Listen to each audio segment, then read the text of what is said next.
Lord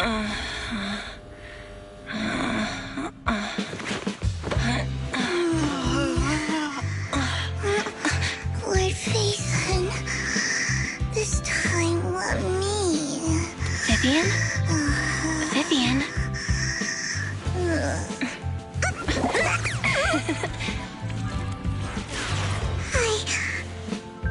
I didn't disturb your sleep, did I?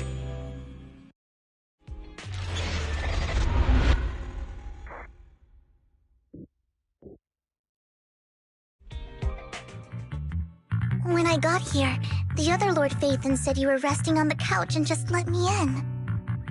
I meant to keep you company while you slept, but then I dozed off myself. I was going to sit here looking super cute, hands cupping my face. You know, like the #1 sleepy face I want to wake up to pose. I can't believe I ended up falling asleep myself.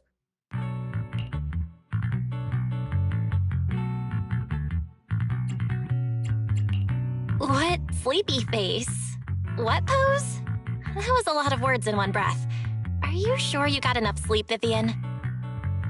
No, Lord Phaethon. I was just worried that I had disturbed your rest.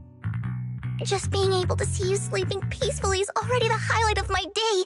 No, my entire month. Though it is a bit late, but... Good morning, Lord Phaethon.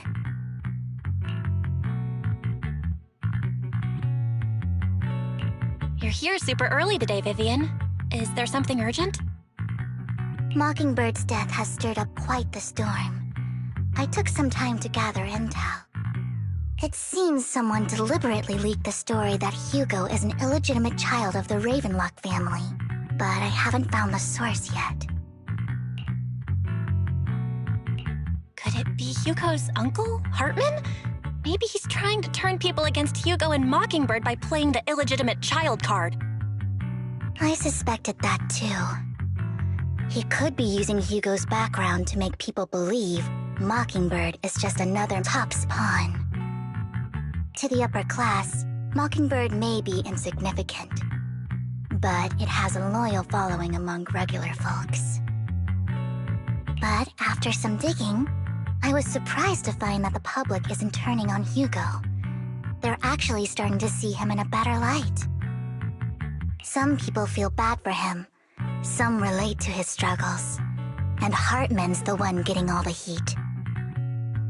Public outcry against Hartman is growing, with many believing he murdered Hugo for his own selfish gain.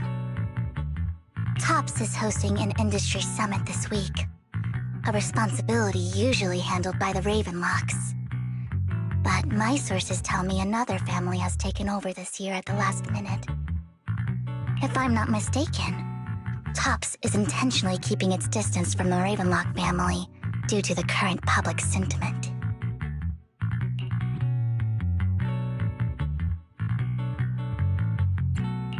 Is someone trying to take advantage of this to get rid of both Hartman and the Ravenlocks? I think Hartman knows this too, which is why he's completely vanished. No matter how hard I search, I can't find a single trace of him. Hartman must have taken the sacrifice core. Now that he holds this bargaining chip, he is definitely going to negotiate his way out of this with the Exaltists.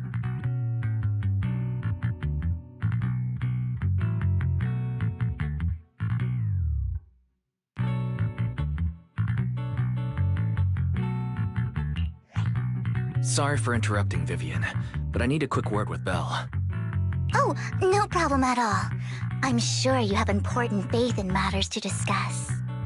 Take your time. I'll just be waiting outside.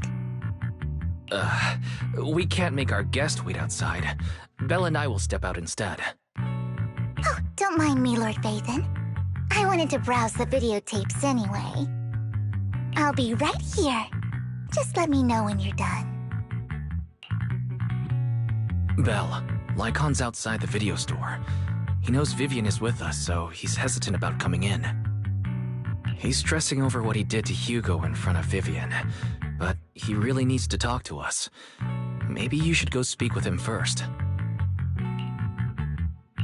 I'll go talk to Lycon. Honestly, neither he nor Vivian is at fault. As proxies, it's our job to be the bridge between them.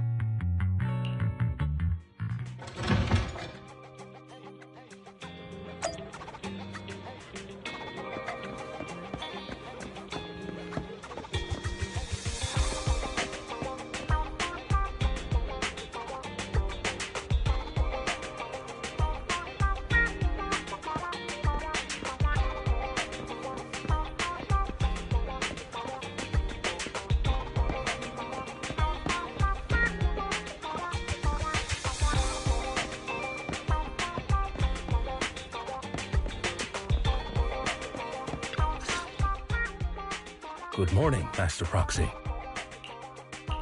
Good morning, Lycon. Wise mentioned you wanted to talk to us and Vivian about something? Yes, it's an urgent request from the mayor, one that directly affects New Eridu's safety. However, before we get into the details, as a former member of Mockingbird, I'm concerned about Miss Vivian. Hugo made many mistakes and betrayed the principles of Mockingbird, but I'm certain he didn't intend to put Miss Vivian or you in danger. I don't know Miss Vivian very well, and I was the one who took her companion's life.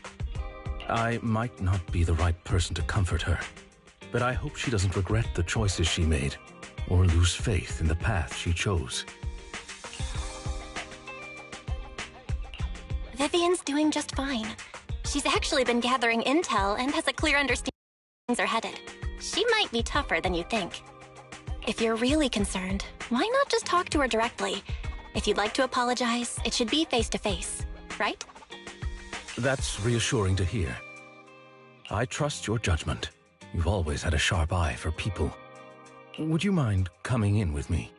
I'd like to apologize to Miss Vivian in person. No problem. But I'll be staying neutral. Everyone has their own stance on this, and I get where both of you are coming from. As a proxy, I'm just here to make sure you have an open conversation. I'm not taking sides. I respect that. Thank you.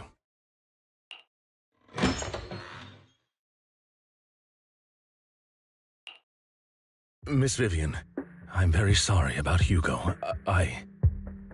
You don't have to explain anything. I'm also part of Mockingbird. Mockingbird stands on more than just gain, so it won't fall when fortunes shift. Hugo had his fixations and ambitions. I also have things I must see through. I'm determined to get to the bottom of the Exaltists and the sacrifices. Miss Vivian, as a former member of Mockingbird, you have my deepest respect. You have my word, whatever comes next. I would never harm you or Master Proxy. As for Hugo, please accept my condolences. Condolences? That's not necessary. Mockingbird has plenty of tricks up its sleeves. This isn't the kind of act that ends so easily. Wouldn't you agree? You're right. Huh? That's it? You two just figured it out? Well, that was fast. Master Proxy, I believe we all share the same goal. Uncover the truth of the Exaltists and the sacrifices. The mayor has tasked me with inviting you to take on this mission, and hopes we can work together moving forward. If the mayor wants to work with us, I trust he will demonstrate his sincerity in kind. Mockingbird will not serve as a pawn for the powerful. That will never change. Of course. While the mayor cannot handle this personally, he will make sure we have all the intel and support we need. Miss Vivian, I know you have your own intelligence network, but for some high-profile shady dealings, perhaps the mayor can provide you a different perspective. Please, take your time to discuss.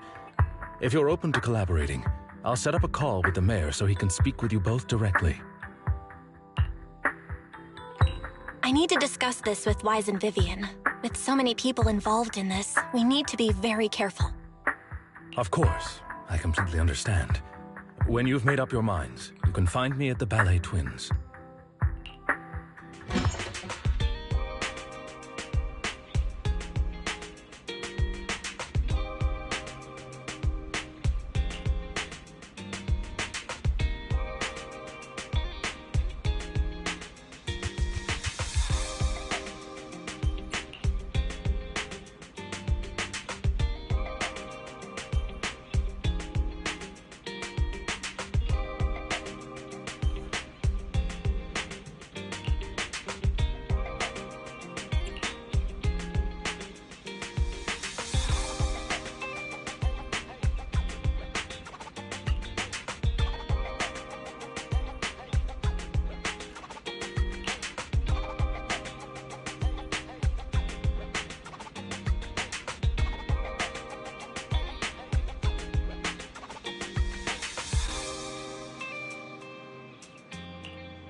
I'll connect the call to the mayor now.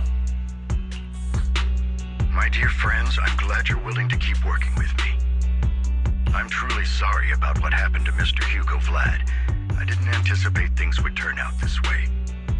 As mayor, I can't fully condone Mockingbird's actions, but personally, I had a lot of respect for Mr. Hugo Vlad. I looked further into Bringer's map. The sacrifices were created by an exaltist named Landon, who was active in Janus Quarter. Mr. Landon passed away in an accident a few years ago.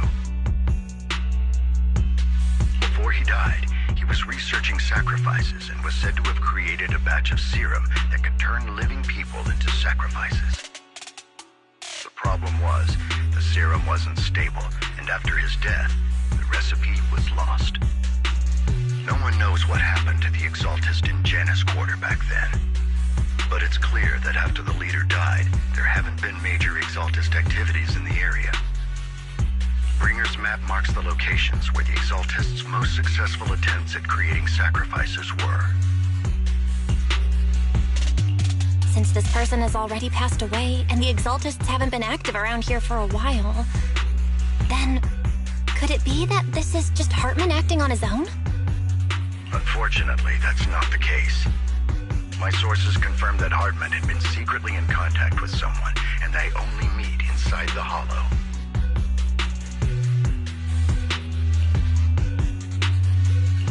Is it possible it's someone from TOPS? TOPS is a huge alliance of corporations. They wouldn't bother getting their hands dirty. Instead, they just sit back and reap the rewards. Everything Hartman is doing is to secure his place in TOPS and strengthen his power within the Ravenlock family. If my guess is correct, Hartman has gotten in touch with the remaining members of the Exaltists that used to follow Landon, helping them create new sacrifices.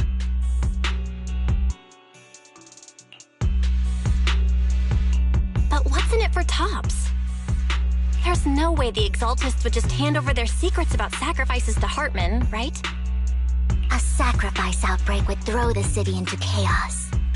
And that's when TOPS steps in, taking control of the situation on their terms. The public will see the mayor as incompetent, while TOPS comes off as the real protectors of the city. And when that happens, public trust will shift towards TOPS. And Mr. Mayor, you might find yourself in an unfavorable situation. Still sharp as ever, Miss Vivian. So, what exactly do we stand to gain from partnering with you? Please don't tell me you're doing this out of some noble concern for your citizens. I'm not some hero of justice, and I don't believe in lofty ideals or empty promises. We have a common enemy. While our ideologies may differ, we can work together on this. And as proof of good faith, I may not know exactly where Hartman is, but I can fan the flames over Mockingbird's death and escalate conflicts within the Ravenlock family. So it was you behind the rumors. No wonder I couldn't trace the source of the public outcry. I'm not the one who started the rumors. I just helped them spread faster after they leaked. And I pulled a few strings to make sure the story painted Mr. Hugo Vlad as a heroic figure who was unfairly persecuted. As I said before, I had a lot of respect for him, and I'd be happy to clear his name. Now let me lay out my terms for collaboration. After looking into it, I found that the dormant sacrifice you discovered wasn't the only one. There are more places where sacrifices might be lying dormant. Too many eyes are on me right now, so I can't send my own men to deal with it. I'd like to ask you to retrieve the sacrifices from those locations. I'll make sure to dispose of them once you do, so no one will be able to use them again. On top of that, I've asked a friend to help monitor your physical condition, and maybe even uncover more of your potential. Her research overlaps with your teacher's work. You don't need to worry about her capabilities. She's a Void Hunter rank special investigator.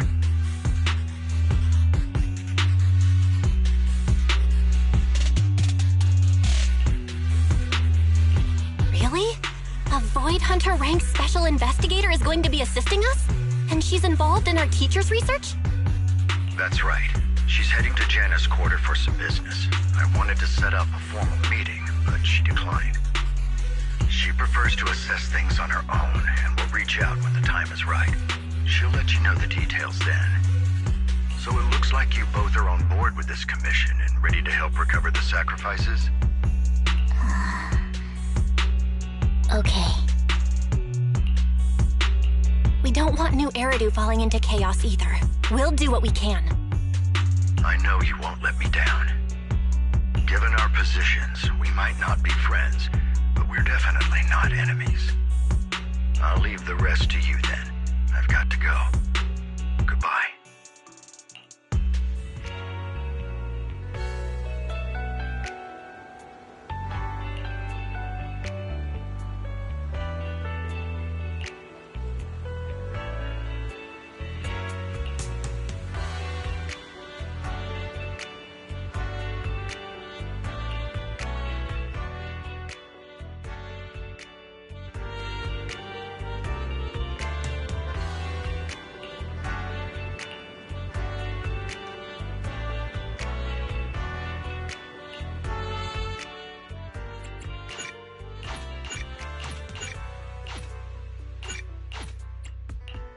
Good day, Lord Phaethon.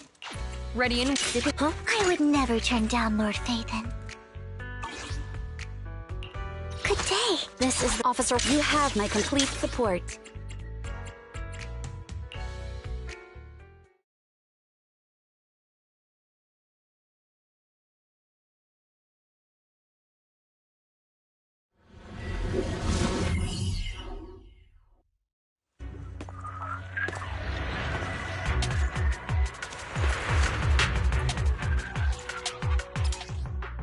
Lord Phaethon, thank you for trusting Mockingbird and me.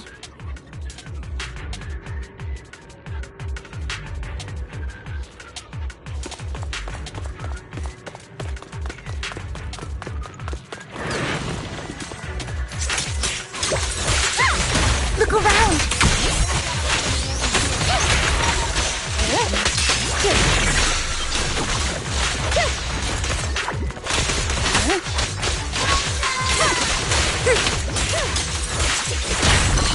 I'll handle it.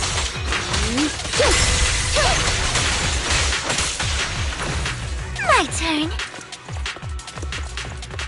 Just don't touch me.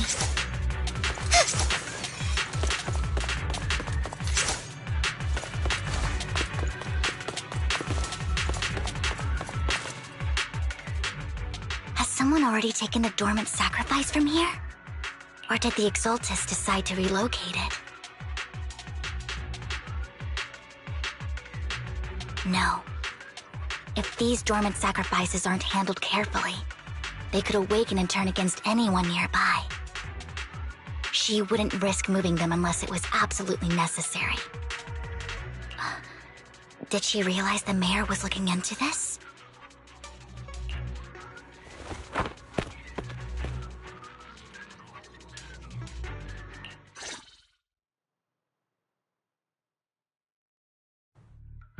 Did Hartman just make up this intel to get a shot working with us at Tops? I've been walking around forever and haven't found a thing.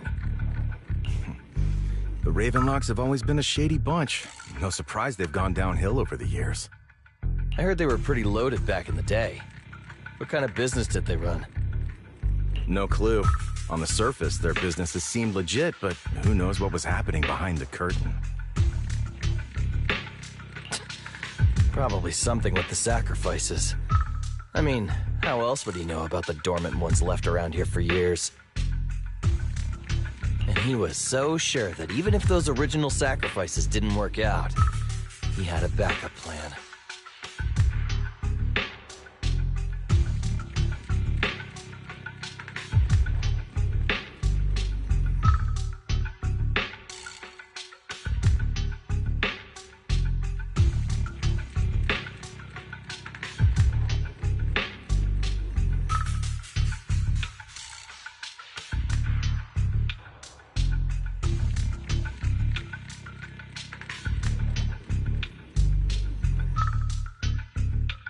backup plan? What could that be? Well, that's beyond me. I just happened to overhear something while I was next to Mr. Edmund one day. What's Topps planning to do with all these sacrifices, huh? For research? Do you think we'll ever have a normal life in the Hollows? Don't ask questions you shouldn't be asking. All right. There's nothing here anyway. Let's leave the Hollow and report back on what we found. And we'll make it just in time to clock out for the fieldwork shift. Let's get out of here first.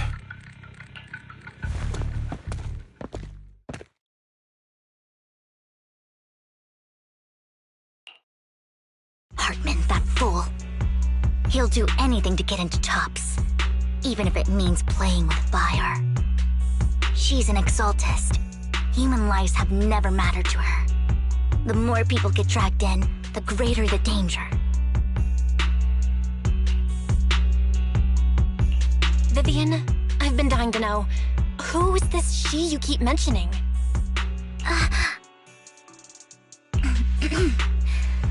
I apologize for losing my composure. Please don't mind me. The she I'm referring to is with the Exaltists. Someone I have a history with. That's why the moment I heard about the sacrifices, I felt compelled to uncover the truth. I never meant to hide anything from you. It's just that... For me, the Exaltists bring back painful memories. And I'm not ready to face them yet. So, Lord Phaethon, please give me a little more time. Once I've gathered my thoughts, I promise I'll tell you everything. Sure, I won't pry anymore. Everyone's got a past, and you don't have to dig up old wounds if you don't want to.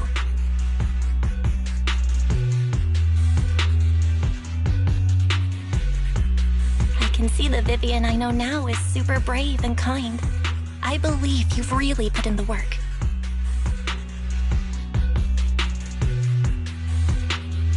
Lord Phaethon, if we weren't in such a hurry, I'd spend 3 whole hours singing your praises. I'll make note of this and make sure to get it done before bedtime. First things first, let's track down those dormant sacrifices. The Exaltists have probably realized someone's after them by now.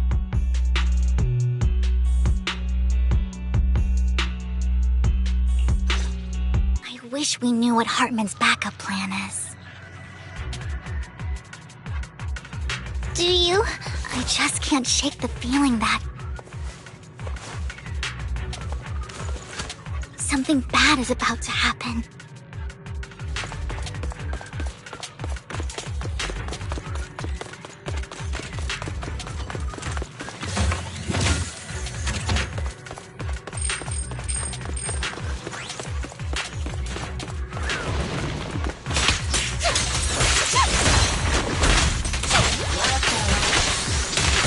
Waste of time.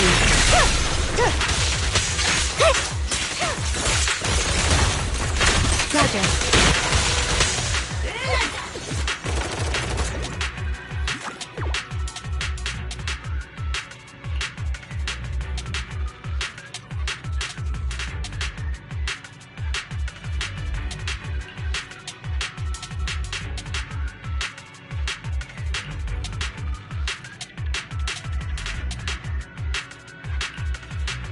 Hugo may have done terrible things, but he had his reasons. Mockingbird might be seen as the bad guys by a lot of people, but...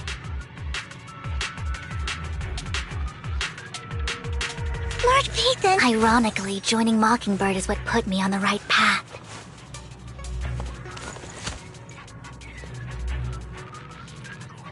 For the first time, I'm needed for more than just my curse.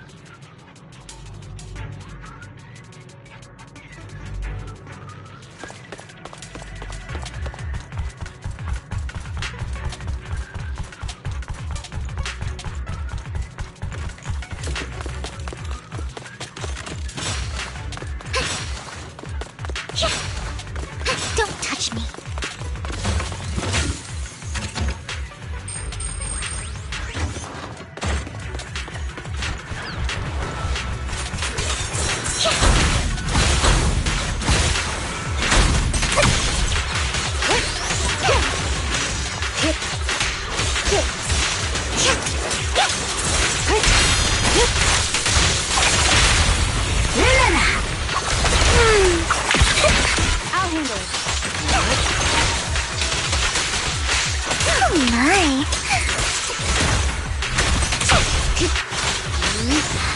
Nothing here either. Are we too late?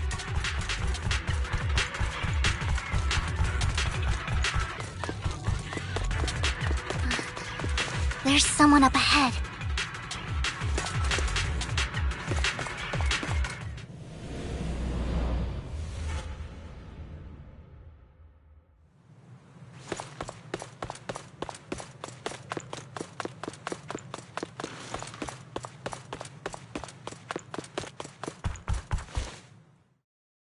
I knew it was you, Vivian.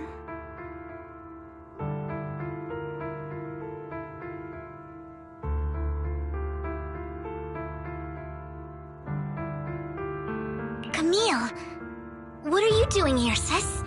Are you destroying the dormant sacrifice? Vivian, don't call me sis. I'm not your sister. Are you trying to stop the Exaltists?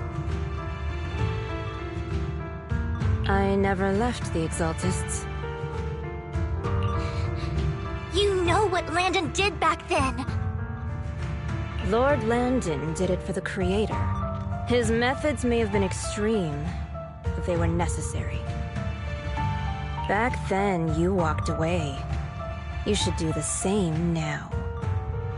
We didn't meet today. Take your friends and leave. What's wrong? Are you being forced into this? I can help you. Help me? Like how you helped her? Vivian, you're crying. You see me, don't you?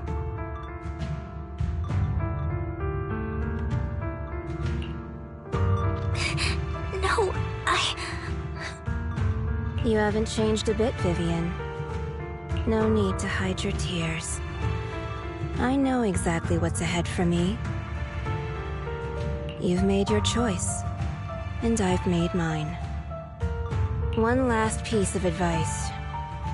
Stay out of this. She loathes you. I won't tell her we met today. Don't show yourself around us again.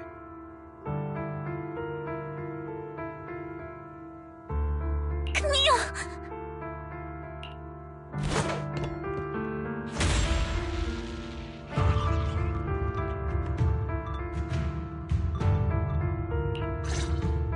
Lord Phaethon, watch out!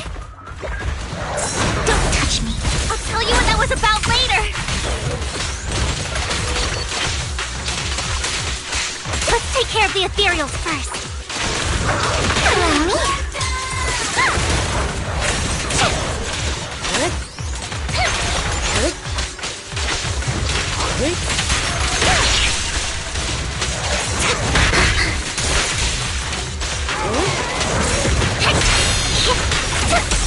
I'll handle it.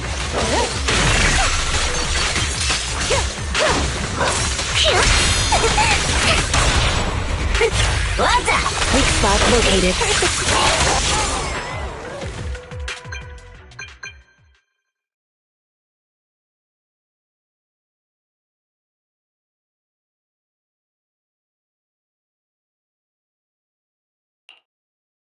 You two took longer than I expected.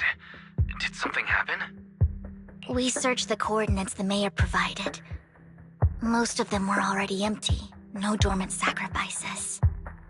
Camille, the Exaltists have been actively destroying the dormant sacrifices. The Exaltists? There's no reason for them to go after the sacrifices, right? Vivian is telling the truth. I saw it too. And one of them is someone I once knew. I thought she would leave the Exaltists after Landon's death, but she stayed. Do you have a history with the Exaltists, Vivian? When I was a child, I stayed with the Exaltists for a while. Back then, Landon was one of the most respected figures among the Exaltists in this region.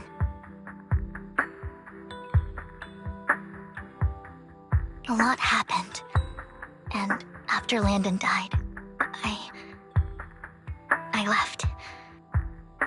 I can't turn a blind eye to the sacrifices. I know all too well how many lives have been lost bringing them into existence. Ever since I learned a sacrifice had appeared in Janus Quarter, I haven't been able to stop worrying. I won't let history repeat itself. That's why I asked Hugo to investigate, starting with the Sacrifice Corps. Vivian. Please stop. I'm not looking for comfort. I'm just recounting the story for you to understand the situation. We've got bigger things to focus on. But when I do need comforting, I'll come straight to you. I hope you'll make time for me, Lord Vathan. Just so you know, I'm not the easiest to console. No worries. I'll totally have your back until you're feeling better. Okay, back to the matter at hand. That conversation between those two TOPS employees back in the Hollow is still bothering me. They said Hartman had a backup plan, and that got me thinking about some news that was quietly swept under the rug. Lately, there have been mining accidents in Ravenlock-controlled areas. Many workers have died. The families were paid off with huge settlements, way more than usual. No protests, no controversy, and the issue was buried. But considering the Ravenlock's financial position, why would they be so generous with payouts? That sounds sketchy. Are you saying they made up the accidents and the workers' deaths? Precisely. I don't think those workers died in mining accidents. I'm planning to reach out to some old friends, see if they've heard anything about this. Do you have time, Lord Vathan? My contacts are just near 6th Street. Care to join me? I'm in. Let's go together.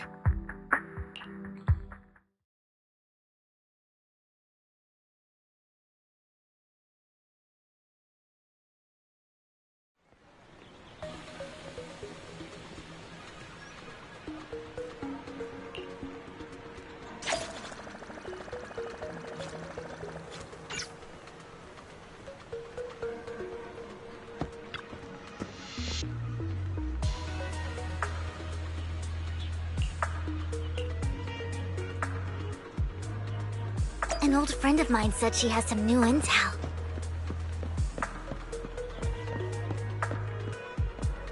She's like a mentor to me. I learned a lot about data scraping on the internet thanks to her.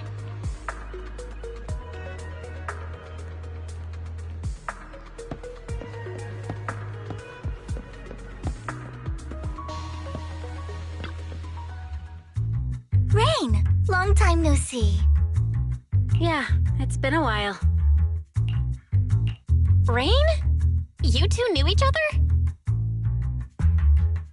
Yeah, Vathan. Long time no see. Rain! You actually know that Lord Vathan is Lord Vathan? No, I mean, you actually know Belle is Lord Vathan. I didn't know right away. One time, I needed a favor from Nicole. I only found out after meeting them. I mean, who would expect a legendary proxy to be running a video store for a living? Oh, by the way, your idol... Rain! Let's not bring up old stuff. Lord Vathan wouldn't be interested in that. Why are you all tense? Right! Lord Vathan lives on 6th Street too, and might know your idol. Remember when you traced that post on Internet to 6th Street and actually went to check it out? And you came back all bummed, spouting nonsense. Like there was only a black cat at the location, and maybe your idol is actually a talking cat. Or something like that. I know that black cat. I'm always sneaking at snacks. Lord Bathan, please, let's drop this topic.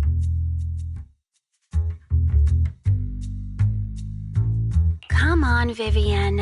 It's been years and you still won't say who your idol is. If you'd just let me, I'd have tracked them down ages ago. I get it. You want to find the person who's important to you on your own. But you've tried so hard already. It's okay to lean on me a little, you know. I'm sure your idol won't hold it against you. I shouldn't have come to see you. Huh? What's wrong? Hey, Rain. Vivian said you might have some new intel. So let's get to the important stuff first. All right, let's get down to business. Here's something I'm pretty sure about. The Ravenlock family's claim that those missing workers died in an accident? Don't buy it. The last signal from those workers was near the Hollow. Then communication went dark. I think they were taken into the Hollow. And yesterday, I picked up that the Ravenlock family secretly hired some people to search the Hollow's perimeter. I caught a weird distress signal from someone and managed to track down the source. When I tried to reach out, the signal cut out completely. The last trace of the signal was near Lumina Square. Finding someone in real life isn't really my thing, so that's where you come in. Okay, we'll check things out. You just said this is something you're sure of. Do you have anything you are unsure about? I dug up some info online, and one thing stood out. A few days ago, there were some creepy sounds coming from an abandoned warehouse by the port. The place was locked up, so no one could see what was happening inside. Not sure if it's related to your search. If you don't find anything useful around here, it might be worth checking out. Well, that's all I have for you. Thank you, Rain. Don't get all emotional on me now. I'm just helping out a friend.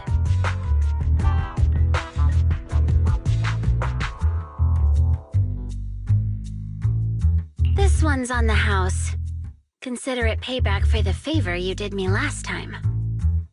But if you still want to find your idol, hit me up.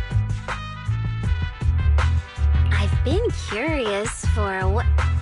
Alright, don't worry about it. I'll manage it myself. Stop being so nosy, Rain. Nosy? Nah, just professionally curious. What kind of person is worth all this searching, huh?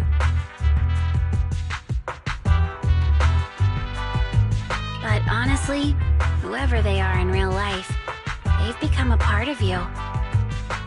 You've come a long way in this search, Vivian.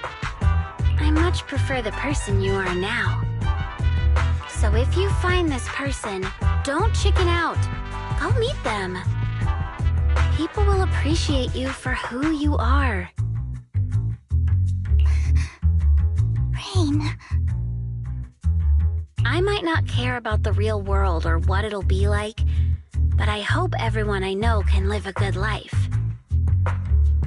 I'm counting on you to save the world, guys. All right, I have other business to take care of, so I'll leave the rest to you.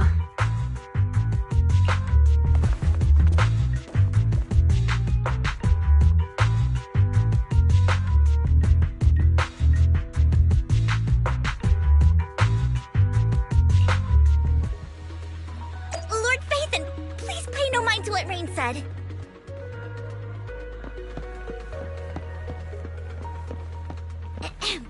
That big guy's up ahead. Let's hurry.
Don't take me back, please. I was wrong. I know I messed up. I don't want your money anymore. Please, no. Calm down. Who are you? I won't say anything. Just let me go. I don't know anything. I swear, I know nothing. We're not PubSec, the HIA, or the Ravenlock family. We won't force you into anything. There's no need to be afraid. What do you want from me then? We simply want to know where the Ravenlock family took you and what they made you do.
I can't tell you. I have a family. They'll hurt them.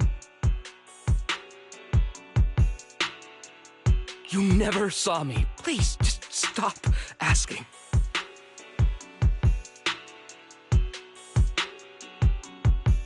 Don't you wish to see your family? I don't deserve to see them. It's my fault. I was greedy. I did this to myself. But your family must miss you dearly. I'm sure they won't blame you.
No, it's my fault.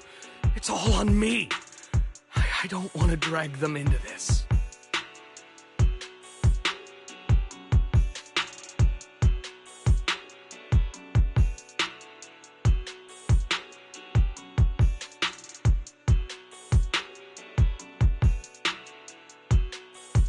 If the whole ship is sinking, no one on board can escape. I'm just a nobody. And right now, there's nothing I can do to change anything. If you care about your family and friends, now is your chance to stop the disaster before it's too late. Even a butterfly flapping its wings can send a tsunami surging across the ocean. No one knows how this will turn out.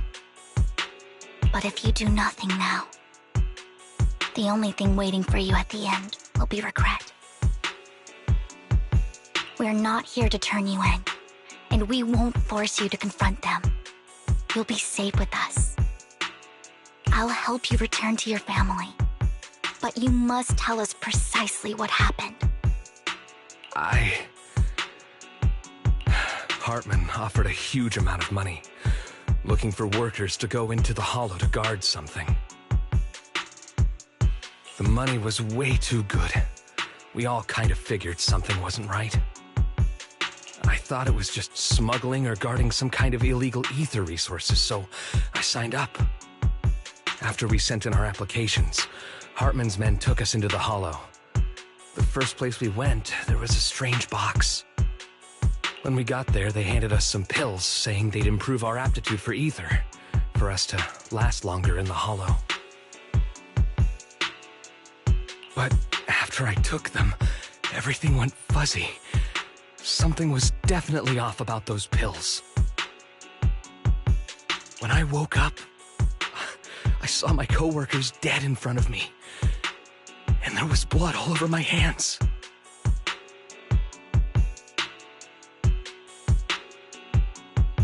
They said something about me being a good experiment, moved me somewhere else, and locked me up. They wanted to inject me with something. I got scared and didn't know what was gonna happen. But then a blonde guy found me, gave me a carrot, and let me go. So I escaped. I didn't want to kill anyone. I don't know. It wasn't your fault that your coworkers died. You were just a tool in their hands. Do you remember the place they first took you? Do you know what was in that box? I only remember the first place was like a rooftop. I think it was on top of a tall building. What exactly was in that box? I can't remember. I'm not lying. Those pills they gave us, they make you hallucinate. I took just one and my mind felt like it wasn't my own. My memories turned into a blur. I'm telling the truth. I'm not trying to run from my mistakes. I just really can't remember what happened. I know you're not lying. We'll arrange for your protection. You can rest easy and recover, and your family won't be dragged into this. Once this is all over, you will be able to reunite with them.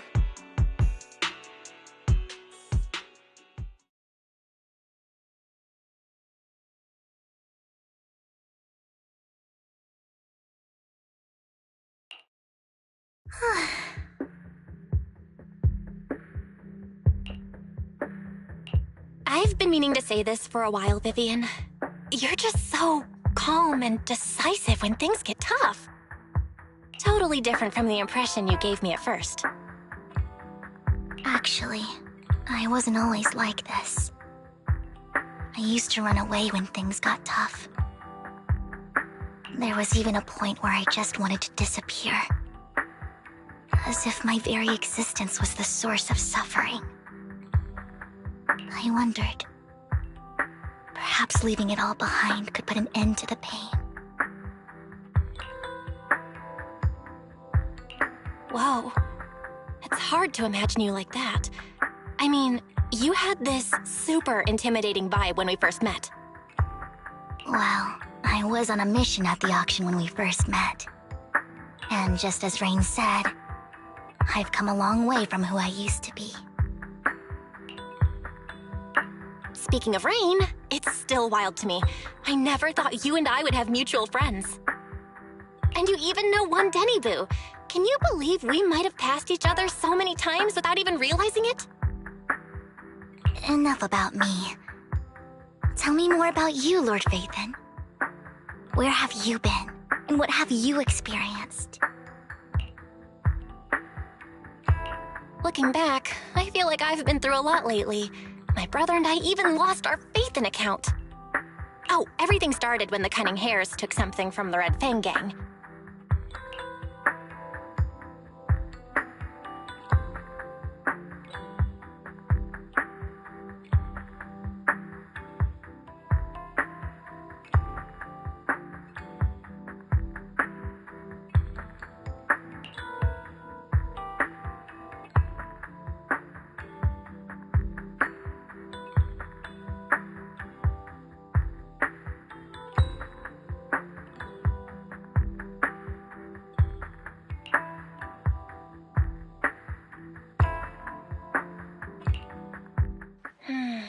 remember it should be around here. That store's been sitting in my favorites for ages.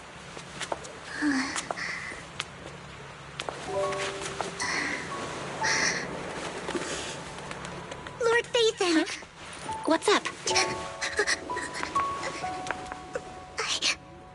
I've seen that black cat on 6th Street. That harmonica in the outer ring you mentioned. I've heard it before, too. I've even been to the monument outside Hollow Zero. But none of that was a coincidence. It was me.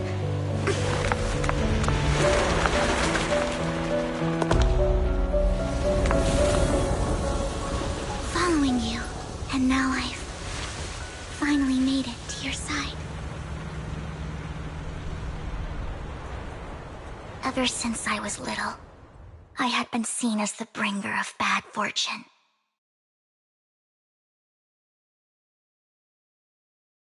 I had traveled to many places and witnessed far too much misfortune. Every tear I shed brought disaster. I've heard too many curses to count. I loathed my tears as much as I despised my own existence.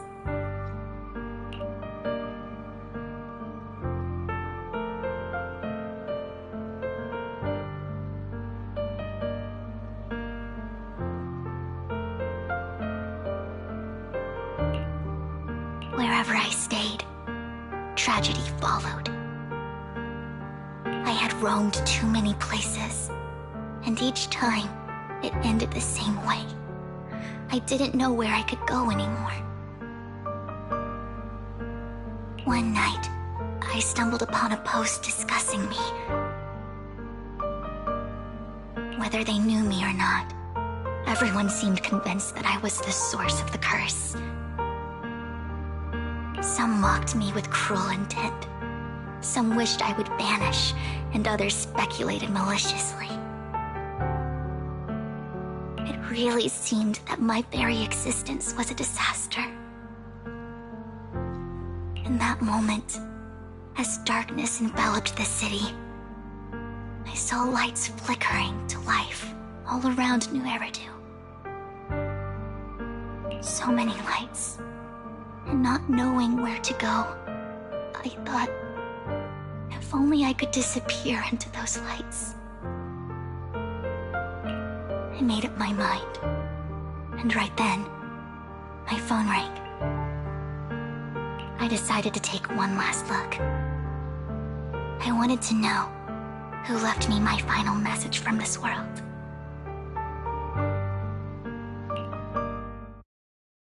It was you, Lord Phaethon.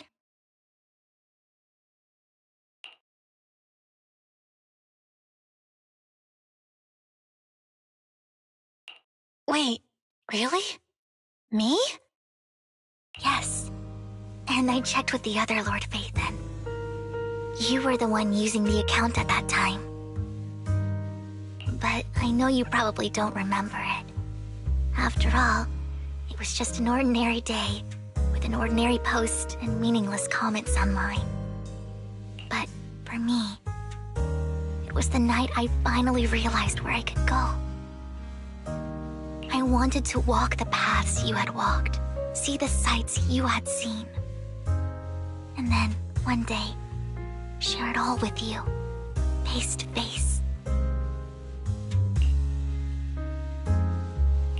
What did I even say in that comment? I can't remember off the top of my head. Well, you'll have to figure it out for yourself. I'm not telling you. Huh? No! So, Lord Phaethon, thank you. Not only for that comment you made that day, which was a silver lining for me, but also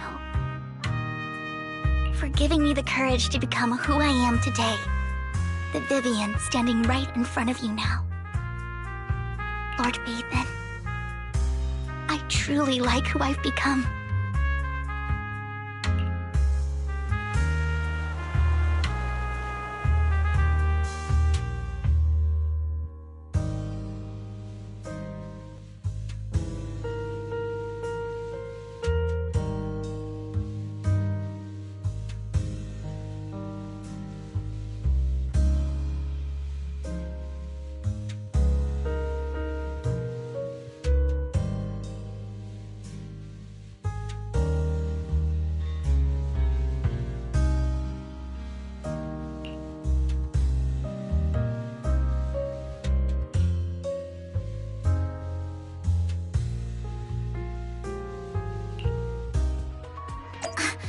Lycon just sent a message. There's an update. Let's head back to the video store and go over the details together.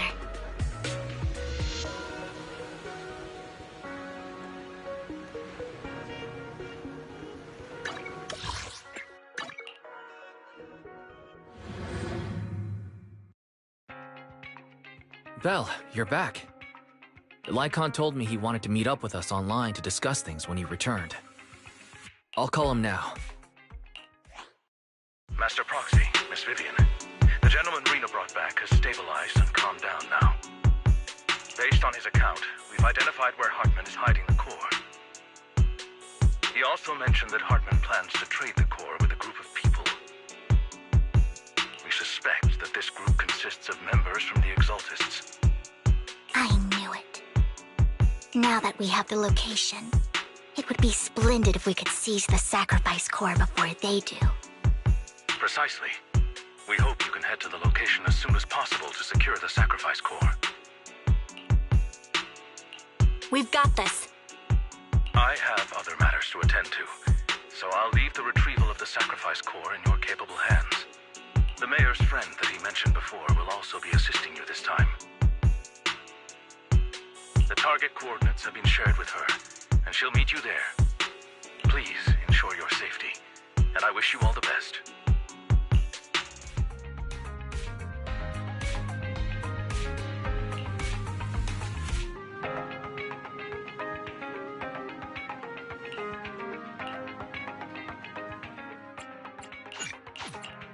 I would never Awaiting. You have Want to see the Reds? the anticipation. Starlight, it's time!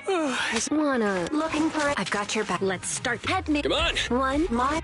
wanna go. Number 0. Ready and waiting. A mid? It's up! Head made. I am the Eye of Obel. Need something? Wanna Let's standing by. look. One. Come on! Don't just. I shall follow you. Good day. Awaiting. You're ready. Huh? You have my complete support. My blade is at the ready.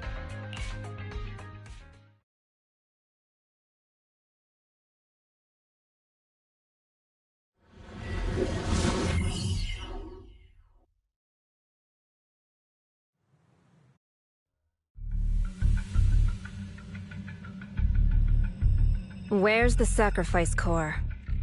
Camille, you really think I'd stroll around with something this important? Plus, even though the Ravenlocks and the Exaltists have been working together for ages, I've hardly even met Lady Dina. I'm the one offering the sacrifice core here. I'm curious what Lady Dina's got lined up for me in return? I'm just here to verify that the core you mentioned is real. Once that's sorted, Lady Dina will give you a proper response. Our partnership isn't just talk. We need to be sure you have what we need before moving forward.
Sure thing.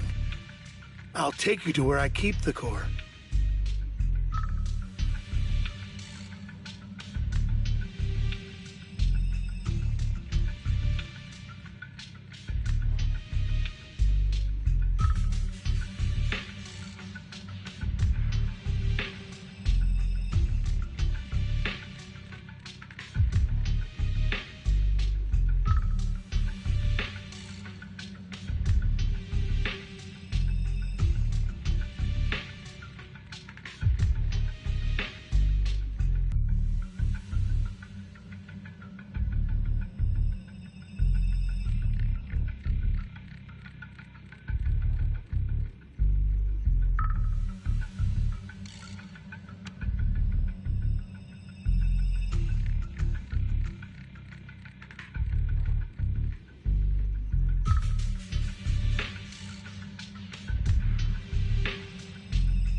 Once you verify it's legit, have Lady Dina come over.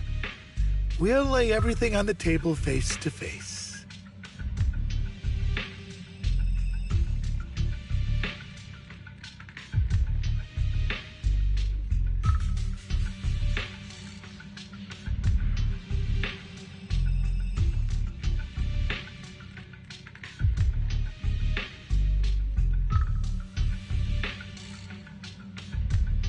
All right, lead the way. It seems Hartman is trying to bargain for more. What a greedy and insatiable man. It's just that... why would they only send Camille for something as important as the sacrifice core? And I can't shake the feeling that Camille doesn't want Hartman and Dina to meet. Why is that? Who's this Dina he just mentioned? Is she the leader of the Exaltists? Kind of. Lord Vathan, I really think we should hurry.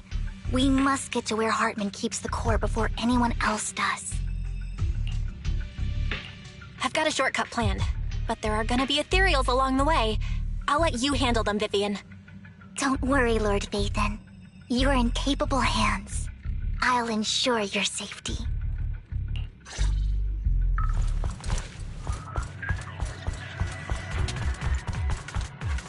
Ethereals! Stay away from Lord Phaeton!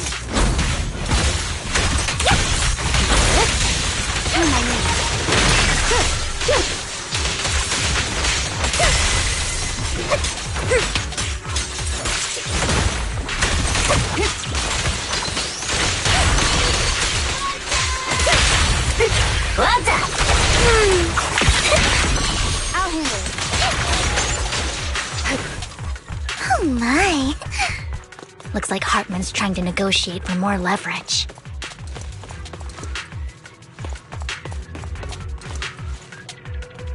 Let's get out of here before we're spotted.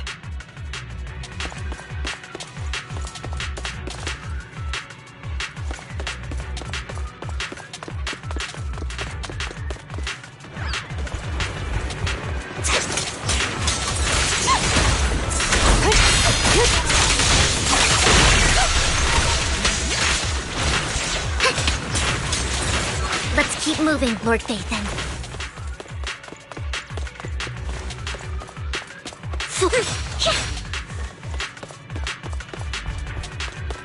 Fool! Don't touch me. Leave the enemies to me, Lord Phaeton. Don't touch me. Enemy evaded.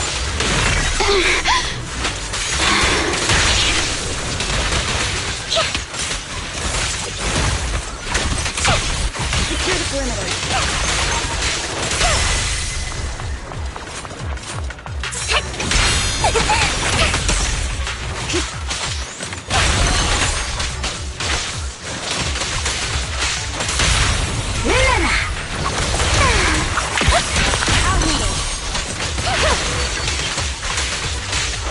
They're still over there. Looks like they're arguing.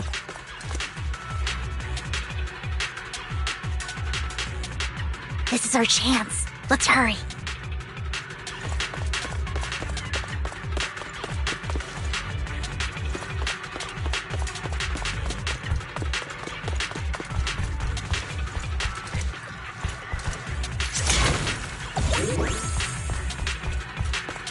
No matter who has the sacrifice core, Hartman or the Exaltists, it would be really dangerous.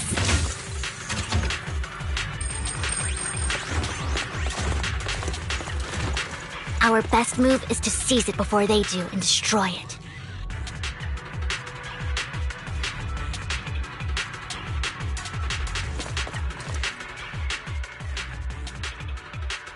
Hand over what's in the box. Or we do this the hard way. You sure talk big, little girl. Let's see if you can get past me first. Let's hurry and secure the sacrifice core.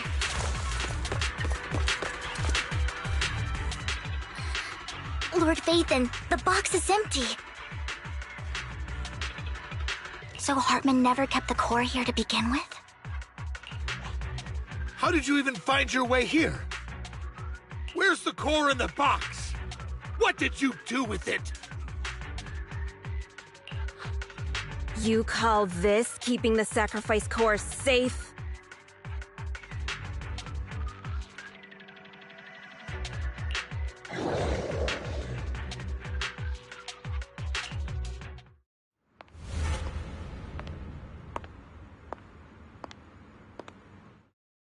Vivian, it's been ages. Dina! Oh my, you actually remember me. So sweet. Look at you, thriving. I thought you'd totally forgotten about our past. So, tell me, do you ever dream about the people you've killed? Are they crying in your head all night? Back then, I had no idea. You had no idea? While you were soaking up all that love from Daddy and everyone else, you had no idea what was going on? I wasn't... Lady Dina, Miss Vivian didn't actually... Camille, when did I say you could meet up with Hartman today? I just wanted to make sure the sacrifice core is legit. I was worried Hartman might try to pull a fast one on us. Really? So loyal. I thought you'd be more like the old days. Just a few words from Vivian, and you'd be plotting my demise. Just like what you did with Father. I won't, Lady Dina. Don't even think about betraying me, Camille. You owe me for what went down back then. However, I do understand your worries. This core, it's fake. No way! I got this straight from Hugo! It can't be fake!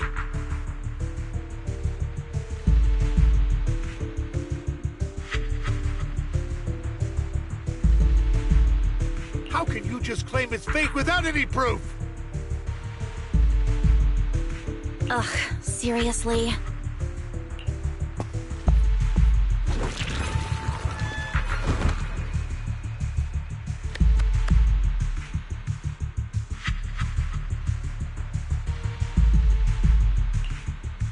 The sacrifice core can max out the ether particles within human bodies in no time at all. But look at your little subordinate. How uncouth. He's making noises like some animal. Can you shut him up? So annoying. The masterpiece Father made for the Creator isn't this worthless piece of junk you're holding. So, the real core? Vivian, where do you think the sacrifice core is really at? I don't know. If I knew where the real core was, I'd destroy it without a second thought. Dina, you understand what the sacrifices are. And you know those who were blessed should not have to endure such horrors. Oh, they shouldn't have suffered those horrors. Weren't you the one who decided if they'd be blessed or not? If it weren't for your tears, how would they have encountered such misfortune? How self-righteous, Vivian. Their fates were in your hands. It was you who brought disaster on them. Landon just needed an excuse. He needed someone to blame. Whether I shed tears or not, he'd treat living beings as mere subjects for his sacrifice experiments. Dina, you know all of this. Landon even went so far as to sacrifice you. Shut up, shut up, shut up! Father did it for his great cause. Vivian, why do you always mess everything up for me? Everything! You did it before, and now again! You just had to ruin my plan. I was so close to fulfilling Father's last wish. If you don't give me the sacrifice core, be prepared to become food for the ethereals. I told you I don't have the sacrifice core. Otherwise, I would have destroyed it already. Lord Phaethon, find the right moment to retreat. She can be quite unpredictable when her temper flares. Oh, really? You don't have it? Then I suppose there isn't a reason to keep you alive.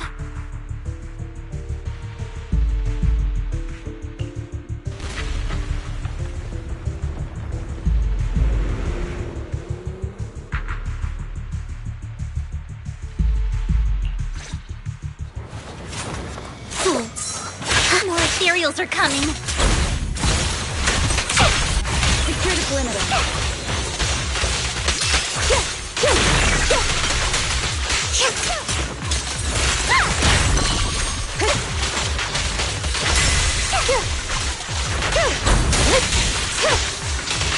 My turn.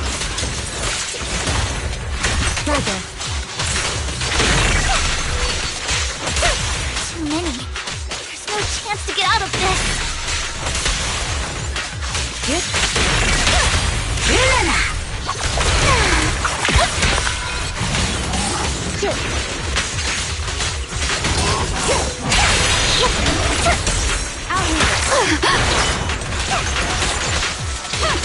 Surrender.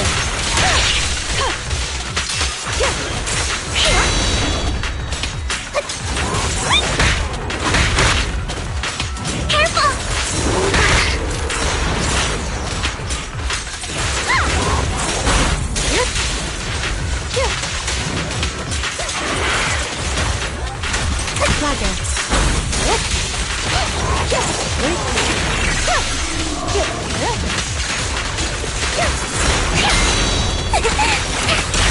Stay away from Lord Phaethon! There are so many.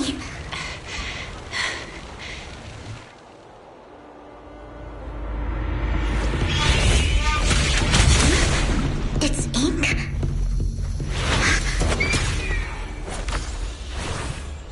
Shun Palace, good fortune, closed gate, safety.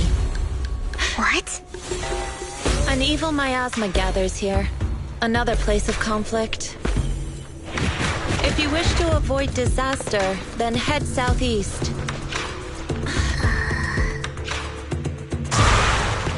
Now! Thank you.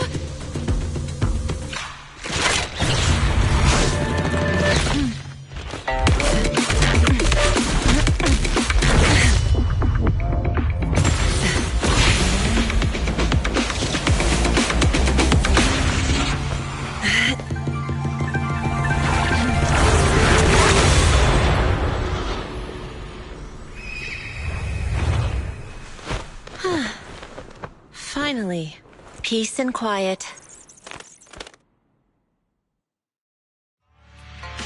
You must be Belle, right? Mayflower mentioned a special partner might need my help. Can I ask, who are you? I'm the 13th generation master of Yunque Summit. You can call me Yishuan. Mayflower passed along your info, and I was curious what kind of person you are, so I came to see. At first, I thought it might be a hassle, but your energy feels really calming. Quite nice, actually. Oh, so you're the investigator the mayor talked about. Yes. He also asked me to be your temporary teacher and offer you a bit of guidance. Guidance? What exactly does that mean? Unfortunately, this isn't the right time or place to talk. I have some investigation work to catch up on, and it seems you've got quite a lot on your hands, so let's part ways for now. I'll find a good time to visit you soon.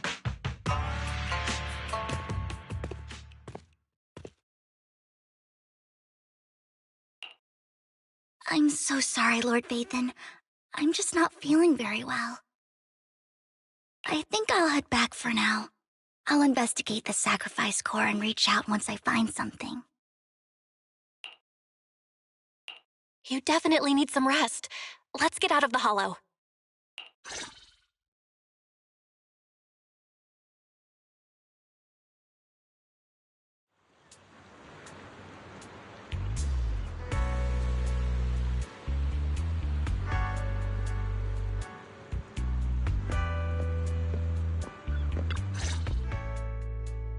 Lord Vathan, are you going to rest now?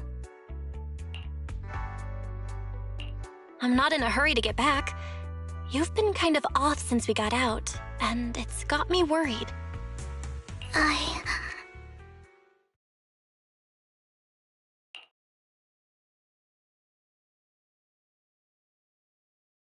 If something's bugging you, just spill it if you want to. I'm a pretty good listener, you know. I didn't mean to keep my past from you, Lord Vathan. When I was little, people thought I brought misfortune, so no matter where I went, no one wanted me around for long. Then, one day, Landon adopted me and brought me to the Exaltists. There, I met Dina, who was so kind to me, treating me like a dear sister. She told me her father, Landon, was a great man who'd one day make everyone stop fearing the Hollows, so all life could live freely inside and outside of them. Dina helped Landon pick people for the blessing, and everyone in the Exaltists respected her greatly.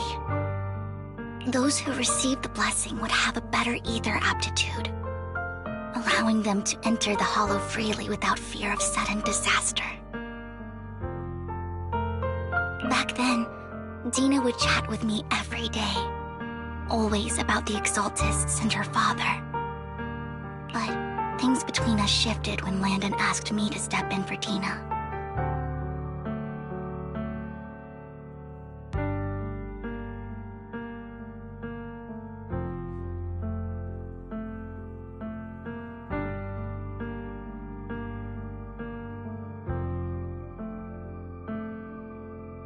Landon told me I didn't only bring misfortune, and that if I listened to him, I could actually help people.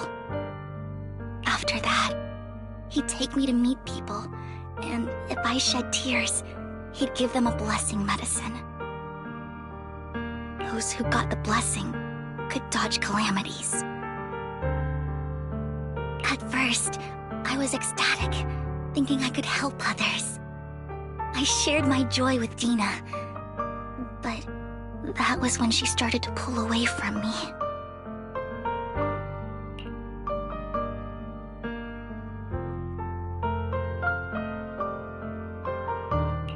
The blessing medicine. Please tell me that wasn't the sacrifice serum Bringer had? Yes. To be precise, it was an early version of the sacrifice serum. Landon's medicine wasn't stable. The medicine Landon developed could boost abilities quickly, but also sped up the development of ether corruption.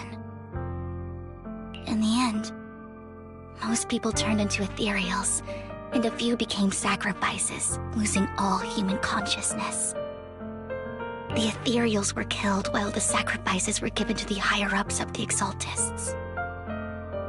The Exaltists wanted the sacrifices to hold human consciousness, so Landon's medicine was seen as a failure, and he gradually lost influence within the Exaltists. One day, I saw Dina, and tears streamed down my face. In a bid to save his reputation, Landon decided to let his own daughter receive the blessing. I had always thought that getting the blessing was a good thing, until I saw terror in Dina's eyes that day. That evening, I broke Landon's rules for the first time and followed him out of the Exaltist's residence. I trailed him to the Hollow, where I witnessed someone who had been blessed becoming corrupted. In the end, that person became an ethereal. Then, without hesitation, Landon killed him. Before Landon returned, I went back to the residence and snuck into his study. And there, I uncovered the truths I just told you. And just a few days later, it was time for Dina to be blessed. I wanted to save her and stop anyone else from getting deceived. So, that day, I told everyone present that Landon should be the one to receive the blessing, not Dina. At first, Landon argued, and no one believed me. But, in front of them all, I looked at him and let my tears fall.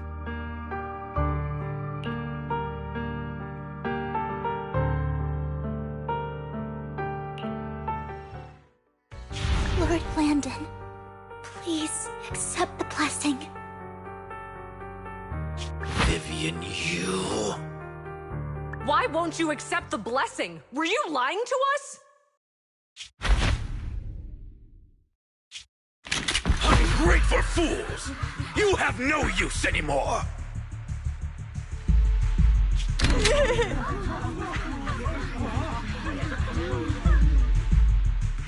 Liar! Run! Run! Dina! Dina, wake up! We have to go! Vivian, what's happening? Listen to me! Lord Landon's so-called blessing isn't...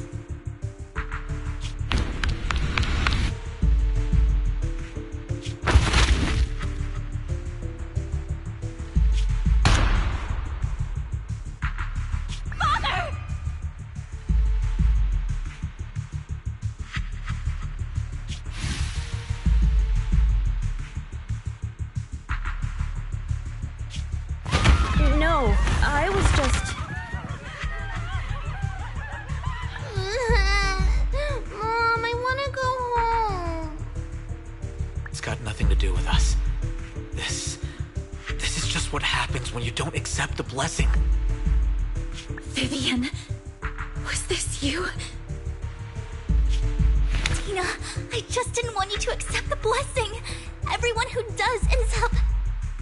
I just don't want to lose my father. You knew? If you knew what he's done, you... He's my father. He's all I have. Stop being self-righteous, Vivian.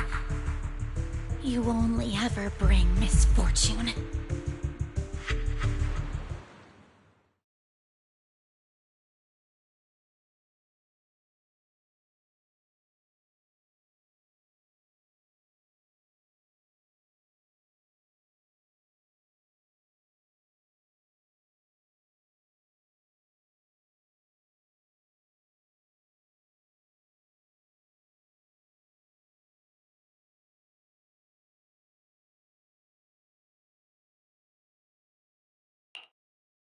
I thought once Landon was gone, Dina would leave the Exaltists. I never expected her to continue his research, or that Camille would stay. Camille lost her entire family in a hollow disaster, so she's always supported the Exaltists. She's not a bad person. She's just someone searching for hope. She joined the Exaltists very early on, and even watched Dina grow up. That day, she was just so desperate to save Dina that she... All these years, she's been following Dina, taking care of everything out of guilt, I think. But I didn't just fail to save Dina. I trapped her. I see misfortune approaching, but I can never change its course or avoid the bad ending. Maybe I really am a bringer of misfortune. No way. You're not the one bringing bad luck. Whatever went down with the Exaltists, Landon used you. As for Dina and Camille, they know the truth, and they just made their choices. The Hollows and the disasters they caused took more than just their loved ones. But not all survivors cling to obsession and hatred like they do. Lord Phaethon. need to believe in yourself. You're currently resolving the sacrifice crisis with your own effort. I remember you saying you really like yourself now. So what's changed? Yes, that'll always be true. Thank you for listening to my story today. Years have gone by, but I've never had the courage to face all this. Maybe Dina and I were meant to meet today, so I could finally spill it all out. It lightens my heart a little. Lord Vathan, you truly are a wonderful listener. Whenever you're feeling down, don't hesitate to come to me. I will. It's been such a long day. You must be exhausted. I'll track down the location of the sacrifice core and let you know what I find. Good night, Lord Vathan.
Shaw, I didn't expect you to be working here.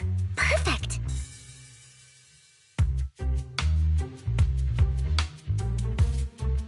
I was just covering someone's shift. The screening here is super strict, and I was afraid the supervisor would realize I was new and subbing for someone, so I hid in the control room during the supervisor's inspection. So I happened to bump into this guy, a blonde man wearing a hat, and I think he was checking some footage. Then he logged that footage into the tape he brought. Later, I found that part of the footage had been wiped. Blonde, wearing a hat. Could it be Hugo? Do you know him? I think it's him. If it were Hugo... I think I know where he would hide the tape.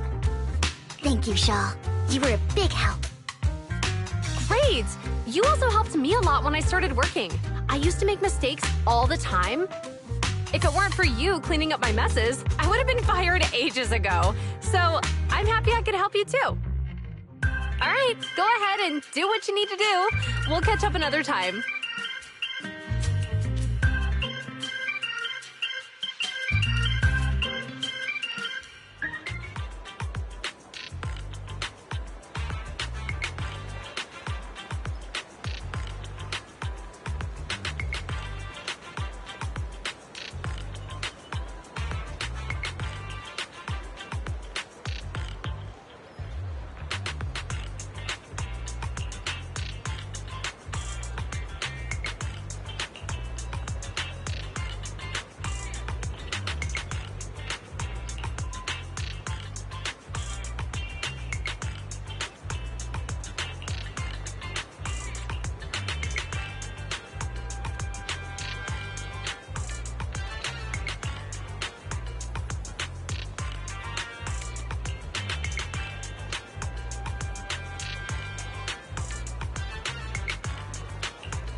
If I'm not mistaken, you and Vivian share the same goal.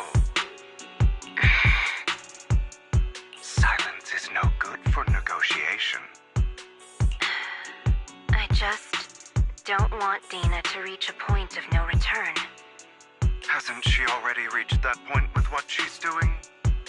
The formula for the Landon serum was lost, but a batch survived, and Dina was able to develop a substance that can be used for mind control.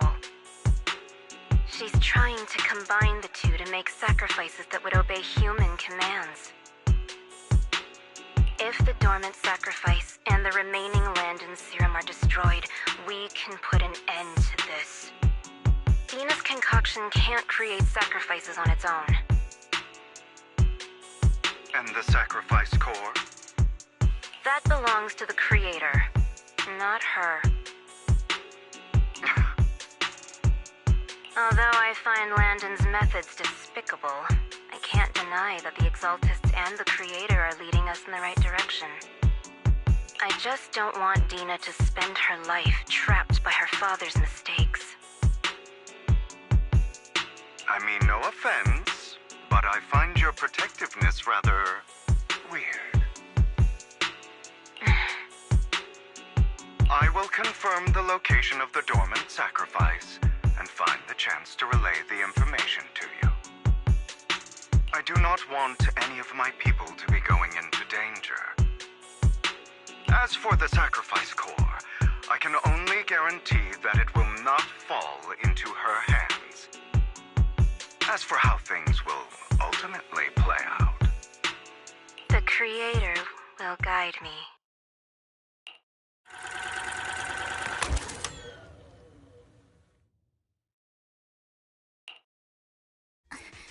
Camille was actually destroying the dormant sacrifice? Now Camille's actions make sense.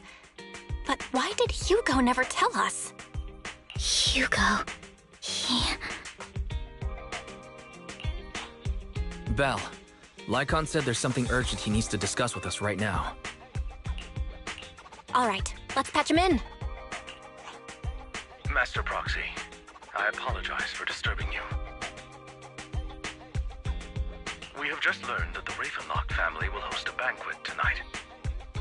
This banquet is rather special, as they're allowing members of their family to invite business partners to attend. With Hartman at the center of controversy, there are many members of the family who are eager to use this opportunity to replace him. The mayor has been spreading rumors of a young tycoon who inherited a sizable fortune and is looking to partner with a person from an old and influential family.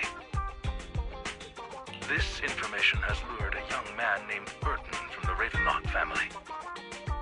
So, you want me to pose as this tycoon and use Burton to infiltrate the banquet? Correct. And Hartman's study is also located within the venue. I see. Hartman's study might hold valuable information. So, what should I do? You can attend as her +1. +1? Lord Phaethon, please go with me! Master Proxy, it seems Miss Vivian requires your presence, so... Yes, just your presence will help me immensely! All right, then let's go together. I'll send you the time and place for the meeting with Burton. If you encounter any danger, please evacuate immediately or contact me for backup. I hope everything goes well for you tonight.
Miss Banshee, I believe I've shown you my sincerity. Now how about you? Sincerity? My presence here is a show of sincerity. If we're to work together, Miss Banshee, you should drop your pretentious act. I am well aware of the ways of the Ravenlock family. If I were to come empty-handed, I probably wouldn't even be able to make it out the front door tonight. Since I agreed to come with you, and even brought along my most precious companion, does that not show my deepest sincerity? No need for such an off-color joke. Our door is always open for those coming or going. We both know what's what, so let's cut the small talk. I know far more about how the Ravenlock family made their fortune than most here. I am also well aware of why Hartman, despite such a massive scandal, still remains in power. Oh? Do tell. Exaltists, blessing, sacrifice, Landon. Where would you like me to start?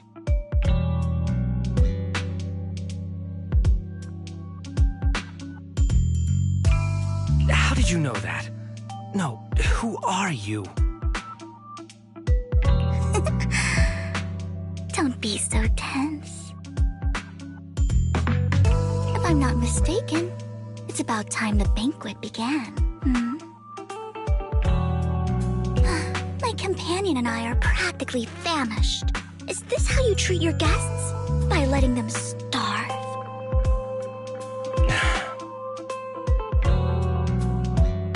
Perhaps when we've had our fill, we'll remember where the sacrifice is hidden. You know where the sacrifice is? So, can we go get something to eat now? And I'm also looking forward to receiving a special dessert from you. We can discuss what you wish to know while we enjoy dessert. Of course. I wouldn't let such an important guest discuss matters on an empty stomach.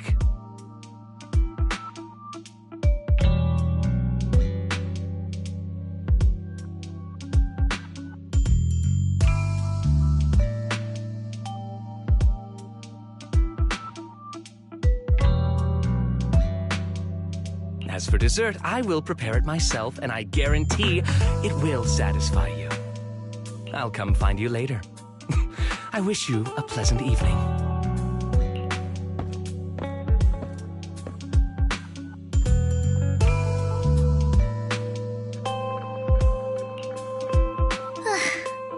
These kinds of people are exhausting to deal with. I really don't know how Hugo used to put up with it. What did you mean by dessert just now? I couldn't really follow.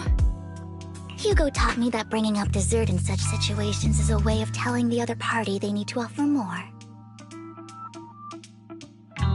Fortunately, that old fox Hartman is terrified of losing power. He's definitely keeping the destruction of the sacrifice and the fact that the sacrifice core is fake hidden from the other family members. Otherwise, Burden wouldn't have been so willing to raise his offer. Lord Phaethon, let's find Hartman's study when the banquet is at its busiest. All right, I've already taken note of the surrounding terrain. Once more people arrive, we'll enter the garden through the door in the corner of the banquet hall. Wherever you go, I'll follow, Lord Phaethon.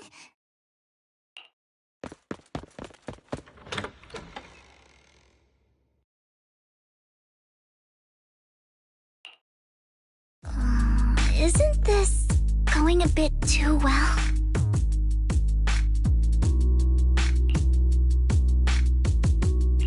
The security around the manor is really strict, but inside might be more lax. But just in case, let's tell Lycon. Right.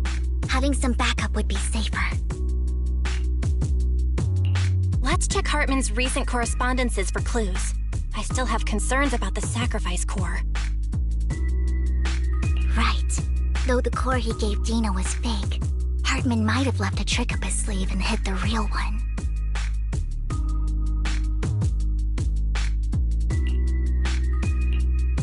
split up.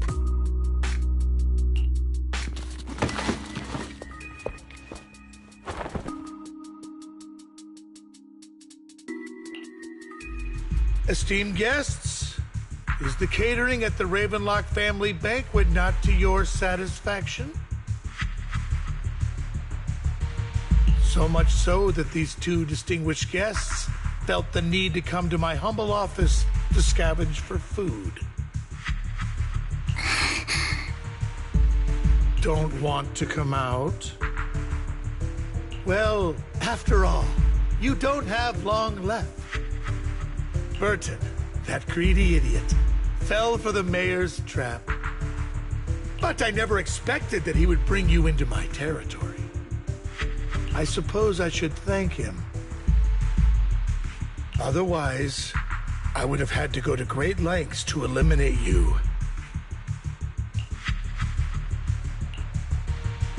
Vivian, Phaethon, give Hugo my regards. Tell him I shall be taking the wealth and power of the Ravenlock family for myself.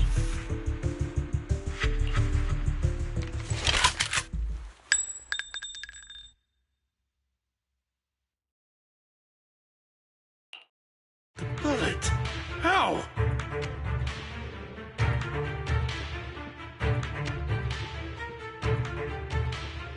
Dear Uncle, why must we be so distant with one another? You can just tell me what you want to say directly. Hugo! Impossible! You're... Uncle, you must know a Ravenlock will never stop until they get what they want. Did you really think I would be defeated so soon? When I have yet to trample you into the dirt. You filthy bastard! You only know how to resort to these petty tricks! Petty tricks? Perhaps you'd like to know what I managed to accomplish using this faked death of mine. My dear Uncle.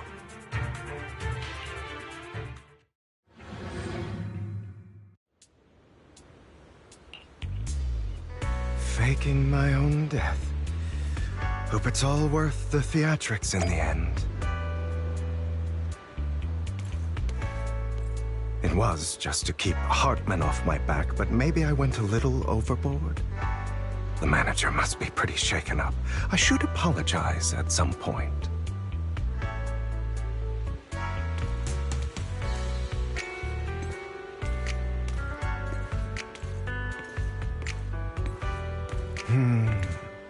Guess I'll also bring Lycon along. He's my partner in crime, after all.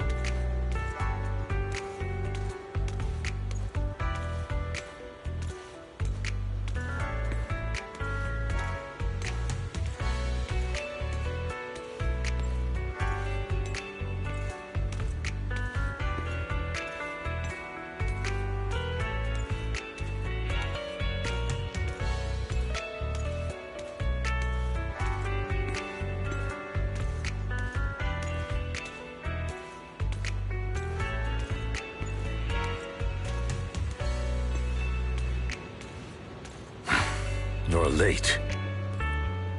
So strict. Spare me a moment to catch my breath, will you?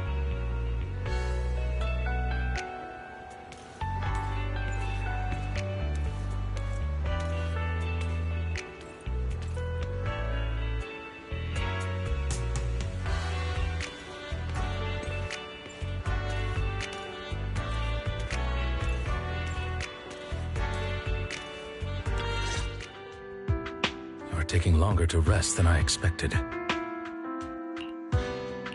Lycon, you think too highly of my physical capabilities. Well, thank you for your cooperation. I must say, if nothing else, at least your acting skills have improved. Why do you look so angry? You should be happy. We pulled that off together with flawless teamwork and managed to fool everyone. Drop your foolish facade. I'm glad you still remember the code we set all those years ago. And thank you for ensuring your sleight of hand didn't deteriorate. Oh, right. I should also thank the blood bag hidden in my clothes and our other props. Do you remember when we last used this trick? It was probably ages ago. Sometimes I really don't understand you. Have you never thought about what the consequences would be if I didn't understand your code? If I decided against helping you? Or if I just couldn't control my strength properly? You'd understand it. Of course, if things really did go awry, I had alternative plans. You wouldn't be so arrogant as to think I'd bet everything on you, would you? You're insane. Aw, I'm flattered. So what exactly is the purpose behind all this? Surely after going to such great lengths to erase your own existence, you don't just plan to hide here and reminisce about the past with me. Don't try to brush this off. I've already helped you enact your plan. Tell me the truth. Don't get your tail in a twist. I have more plans that require your assistance, so naturally I would not hide anything from you. Simply put, as things stand, whether as Hugo Vlad or as Mockingbird, I am doomed to die. Seems you've made quite a few enemies. As a member of the Ravenlock family, I negotiated with Edmund and managed to obtain resources from Tops for my future plans.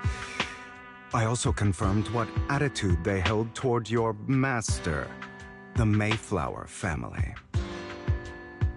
Meanwhile, I used my identity in Mockingbird to strike a deal with Hartman and gather information on their collaboration with the remnants of the Exaltists. That's where I got my intel on what Bringer left. Oh, by the way, the crime declaration letter that your dear mayor received, that was also sent by yours truly. He's probably figured that out by now, right? Though I'm not sure if he told you. The mayor learned about the sacrifice attacks through his own means. He lacked an opportunity to take action. That warning letter was precisely what he needed. You aren't hopeless yet. How delightful. In short, I'm more well-informed than your lot because I get around, dealing with all these different important figures. But of course, it comes at a cost. It's only fair. After all, you can't hide the smoke from a wildfire. Rather than trying to carefully tame it and risk setting yourself alight, it's better to let it burn free. When I helped you put on your little act, killing you in front of everyone, you left the sacrifice core to Hartman. That was intentional too, then? Oh, yes. And it worked like a charm, didn't it? Now no one cares for me anymore, and all eyes are on Hartman. A perfect situation for keeping the Ravenlock family in check while dealing a cutting blow to the Exaltists behind them. Another crucial point is Vivian and Phaethon. I must sever any ties they have with me or Mockingbird. Although I feel bad for Phaethon about what happened, but it had to be done. That's the only way they would be safe, allowing the plan to continue. I noticed that you never turned your blade toward Master Proxy. So, those words you said back then were also... I will bloody my hands. I will carry the weight of my sins. I will become the Abyss. Obviously, it was all an act. My acting has always been impeccable, as you know.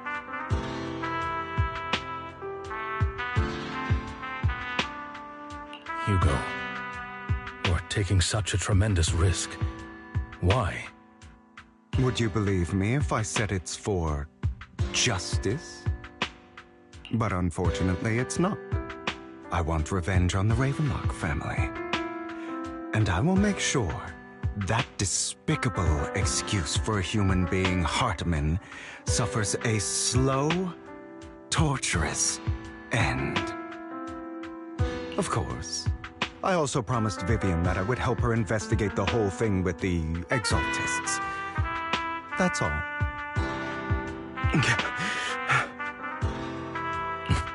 You don't look too good. Is it your wounds? No. This is the first problem I plan to resolve. Lycon, do you have a place that is sufficiently discreet, quiet, and can take a lot of damage?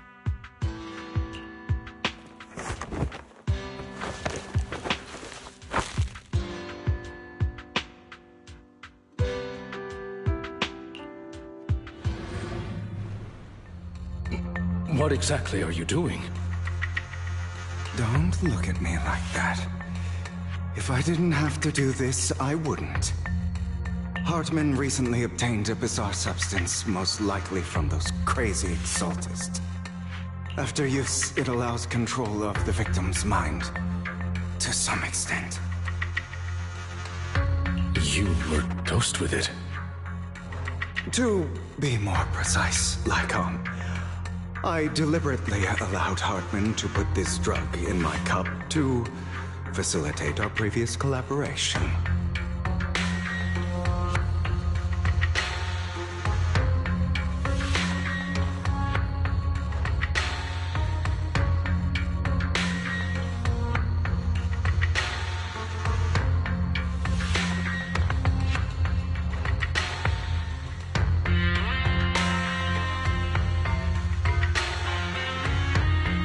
After finding out about it, I quickly found someone to help analyze its composition.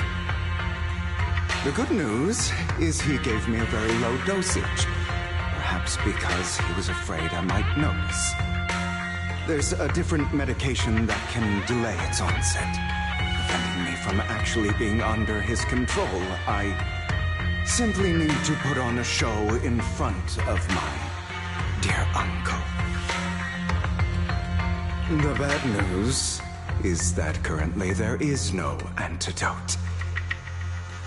When I delay those effects, however, they will accumulate and erupt when my body reaches its limit. It may even break my mind. And that's exactly what's happening now. I need to endure those accumulated consequences. So, I will lock myself in this room for however long that takes. I've tied my limbs to prevent me from smashing this place or accidentally hurting myself. Anyway, after you leave, do not open this door, no matter what you hear.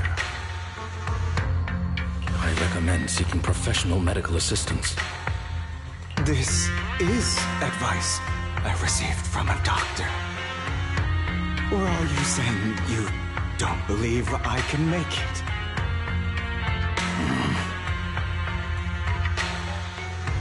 So, Lycon, come find me here at the scheduled time. All you need to do is smile and await my victory. What if I want to stop you? You know you won't succeed. You never have. And you never will.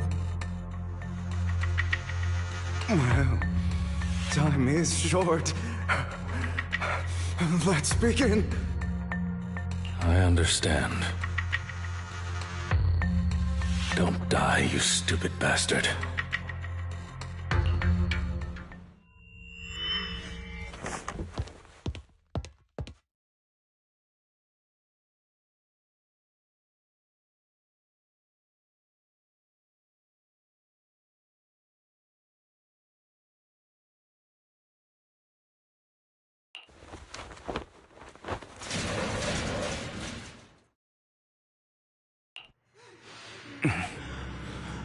Is this because the side effects haven't worn off yet?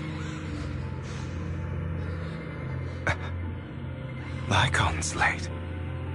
I'm surprised. Or is something wrong with time itself? Looks like someone's over there.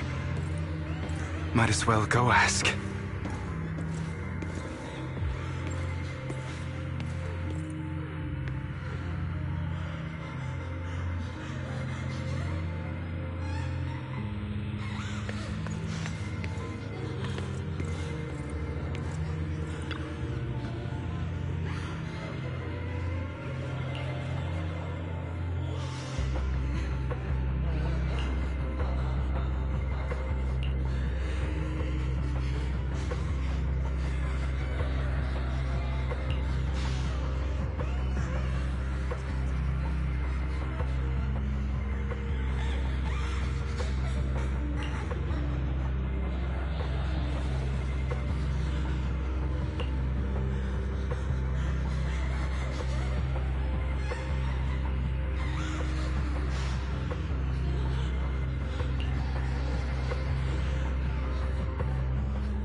It's all your fault. I wish I had never given birth to you!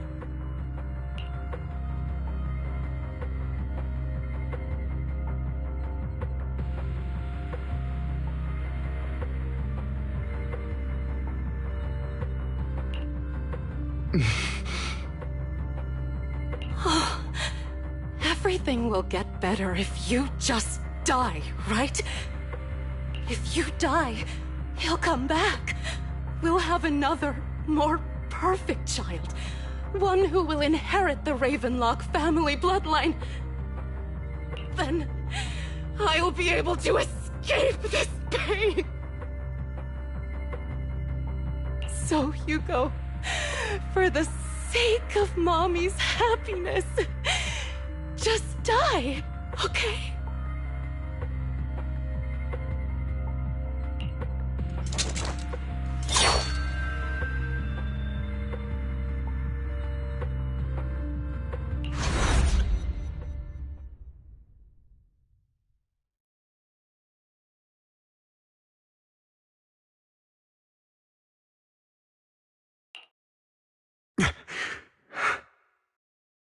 So, I wasn't awake yet after all. That's because you don't want to wake up again.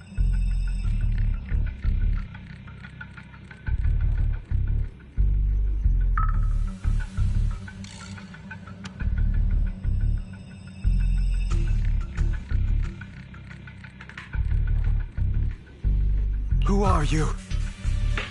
I am you, hidden deep within your heart. Your most true self. You want to kill her, don't you? Your so-called mother. Every time she beat you without reason, when she tried to gouge out your eyes, when she sold you into that hell, laughing all the while. You wanted to be the one to end her life. Why not admit your hatred?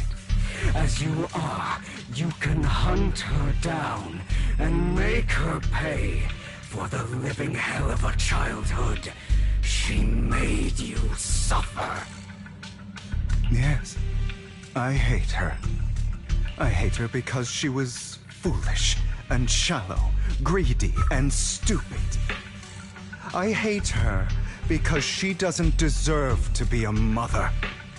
She did everything she could to try and get into the Ravenlock family, believing she could live a life of luxury without having to do anything and never realizing she was a pawn, discarded from the very beginning. So she chose to blame me.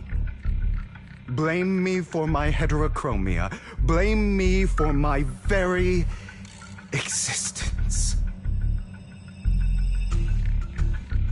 But I won't kill her, because I know it won't change anything. She was incapable of loving me, just as she is incapable of loving herself. Have you been brainwashed by that dog? Keeping up the act of being some magnanimous and forgiving fool? Don't compare us. I've simply come to understand love or hate. I make my own choices, and they have nothing to do with anyone else. She sold you to the Ravenlock family for a huge sum of money. She used that money to start a new life without you. While she was indulging herself, you were going through hell in the Ravenlock Manor.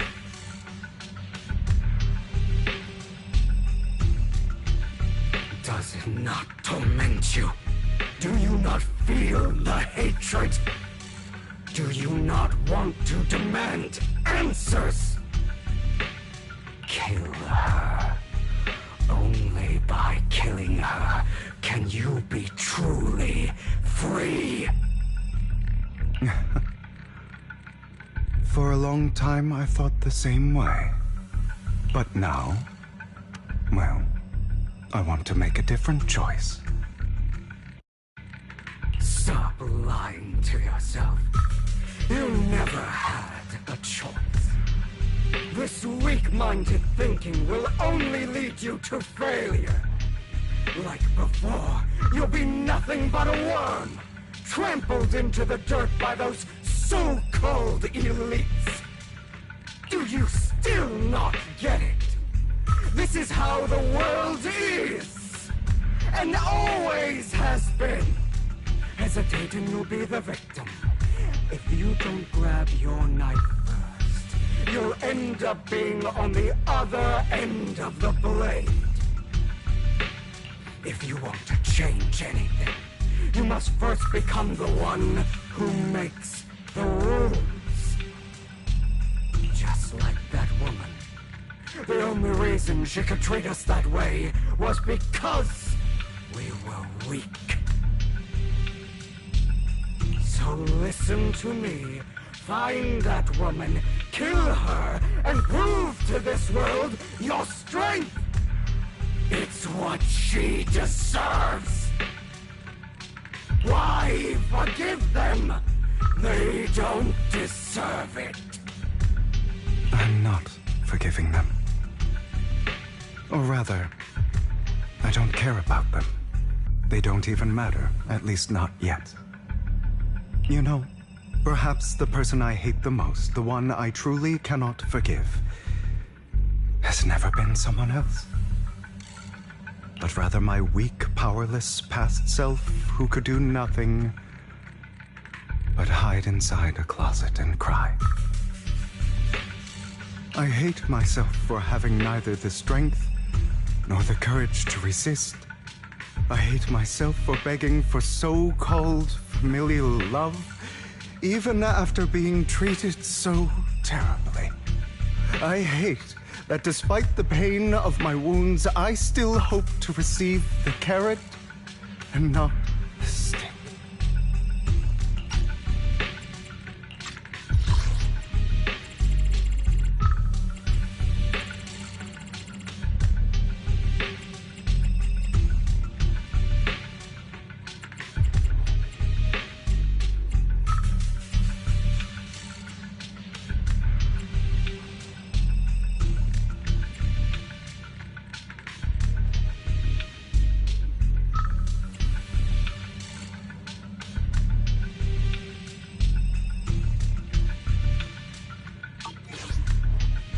Me is you, correct?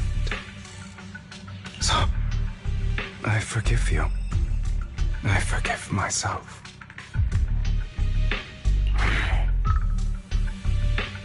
You'll regret this, fool.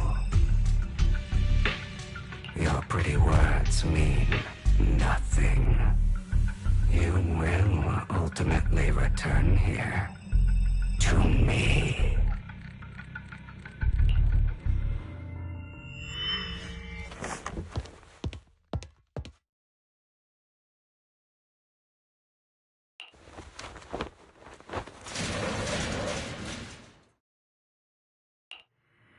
I see. This is still an illusion. I wonder who's going to show up this time.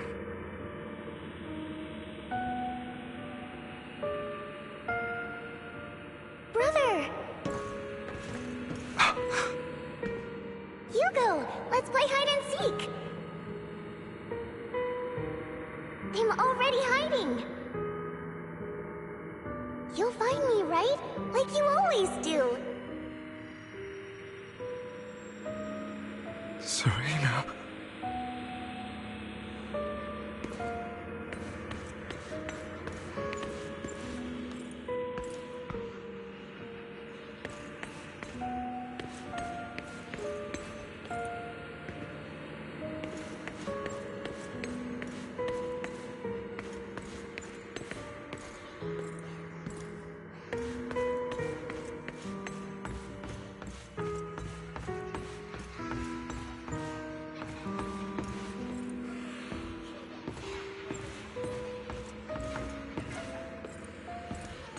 You're looking in the wrong place.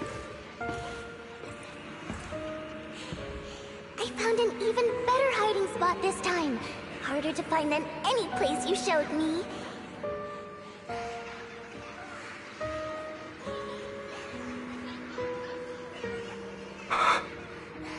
Hey, Hugo. Do you ever wonder why I had to die? It was because of me. That's right. It was because of you. It's all your fault.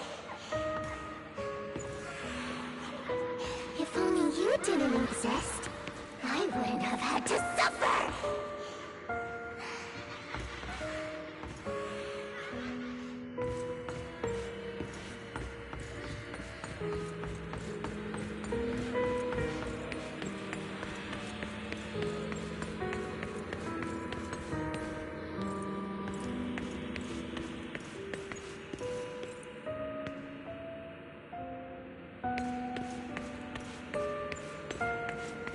Still looking in the wrong spot. I can't believe you still haven't found me after all this time.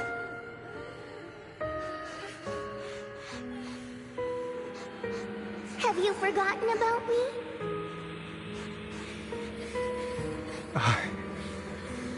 I haven't forgotten. It's okay. I'll forgive you. I'll still be nice to you, just like before.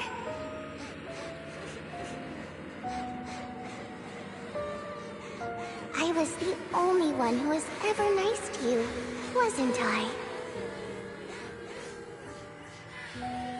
Yes. Then tell me, why do good people always suffer? Why is kindness always punished instead? Tell me, Hugo, why?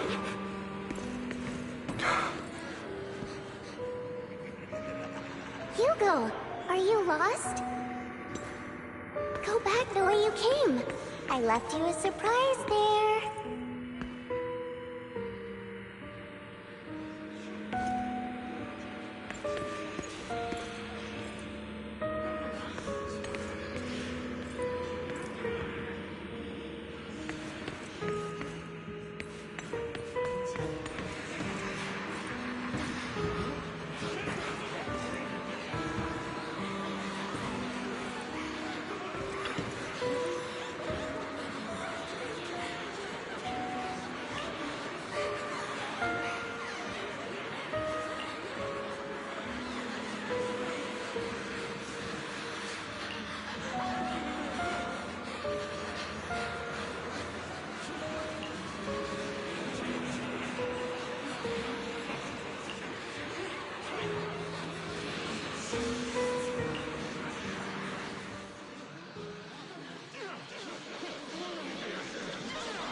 you that you would eventually return.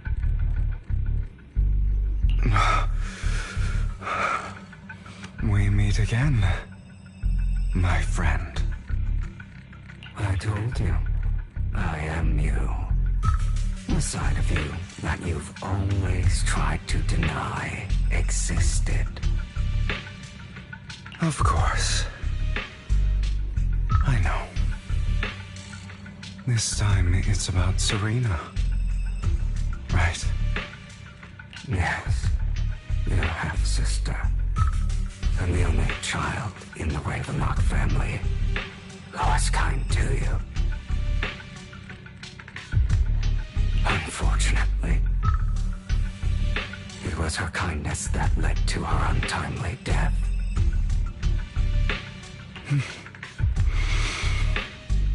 It was my fault. I don't like the way you blame yourself. Because that means I'm to blame as well. And I don't think I did anything wrong. Your mother sold you to the Ravenlocks. And your father, he saw your talent and wanted to use you to push the other children into competing with each other. My brothers and sisters wanted to get rid of me from the moment they first saw me. In their eyes, you were no more than a slave. But Serena dared to treat you, a slave, as if you were human.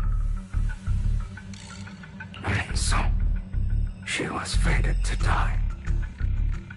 They tried to kill me. Many times. And they did not succeed. So they killed Serena, who was weaker, an easier target, and pinned everything on you. Serena died in your place. Those cruel brats thought that by reporting this to Father, they could use it to get rid of you, a rival who threatened their positions. Yet, not only did Father not blame you for the incident, he praised you for it. In this world, only the ruthless, cruel, and merciless can stand at the top.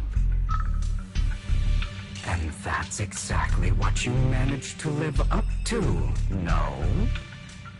You found a perfect opportunity thereafter to catch the ringleader of the group who framed you and almost beat him to death.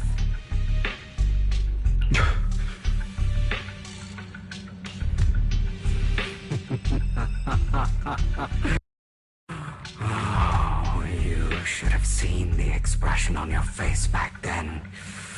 Oh, crazed and manic with utmost delight. I don't remember that.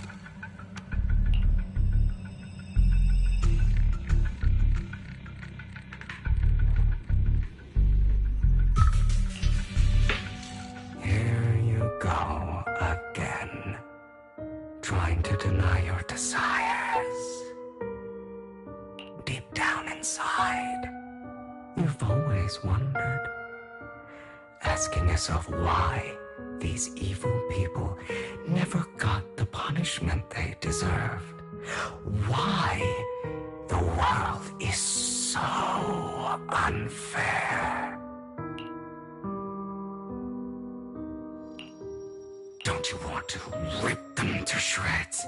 Just like that day when you beat that boy's face into the dirt until he was barely recognizable. His disgusting blood staining your fists. Recall your exhilaration, your cathartic release of rage, that outpour of hatred.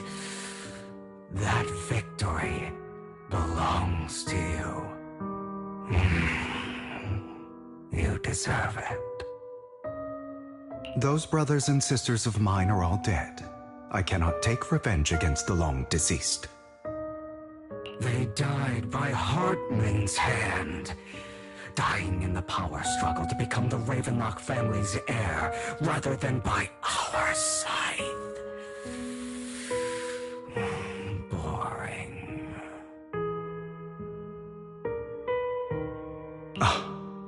Boring?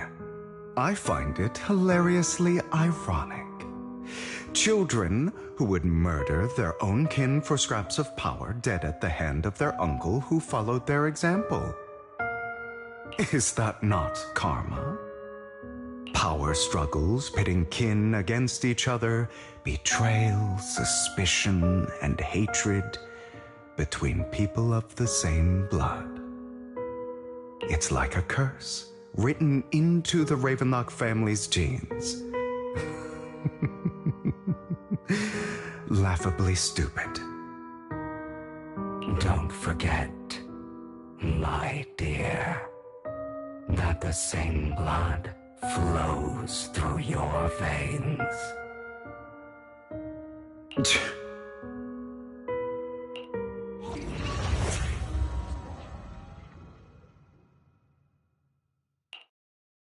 That's right, my dear nephew.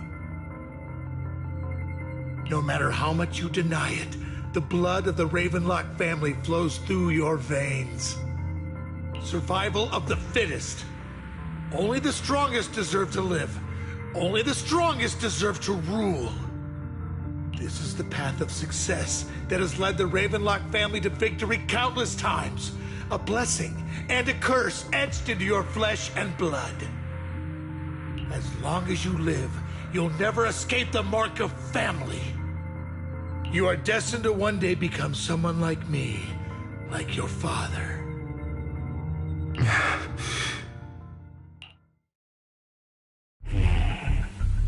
Is that fear I sense?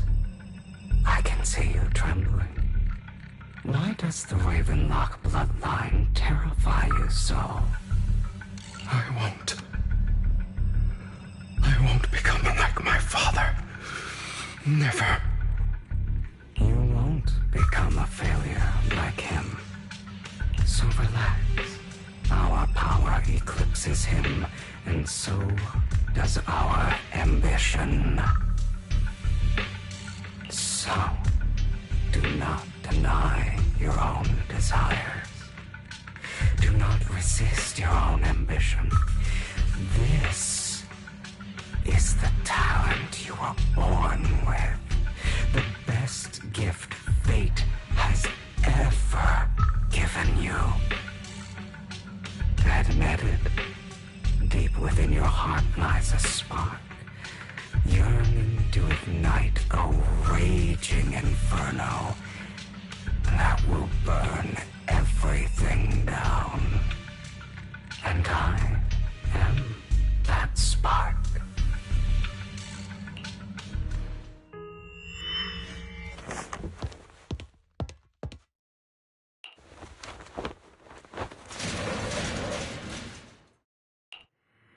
Lygon. Never thought I'd be this genuinely thankful to see you.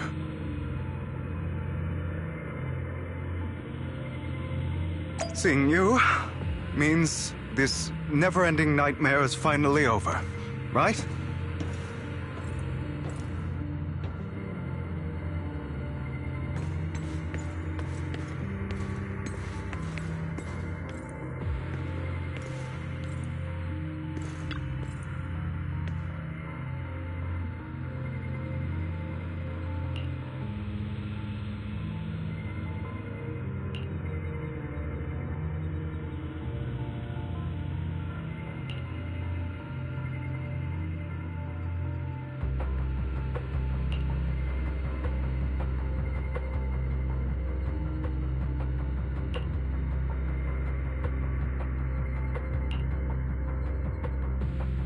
I don't want to hear something like that from you.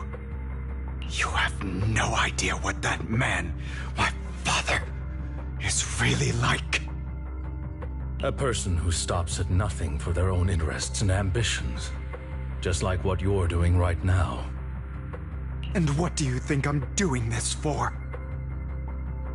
All of this was part of your plan. You knew where the Ravenlock family was going to be, so you set Mockingbird's target there. To seek revenge, you plotted to assassinate your own father, but he was too vigilant, and you failed. After almost being assassinated, your father was furious and locked everyone in the hall, but was unable to find the assassin. And what a coincidence that a hollow disaster just occurred in the vicinity. So he used it to eliminate all the unfamiliar faces there, turning them into victims of the hollow, an easy feat for the Ravenlock family. So, the one who killed innocents was my father, not me. You knew what choice an extremist like him would make, and you used the chaos to once again attempt an assassination. This time you succeeded. You killed your own father, at the cost of innocent lives. Admit it, Hugo, you don't care about anyone else. The only thing you care about is your revenge. How is that any different from your father? Enough. I'm tired. I may hate him for betraying me, but he wouldn't say something like that. What? You aren't Lycon. You're the other me, hidden deep within my heart.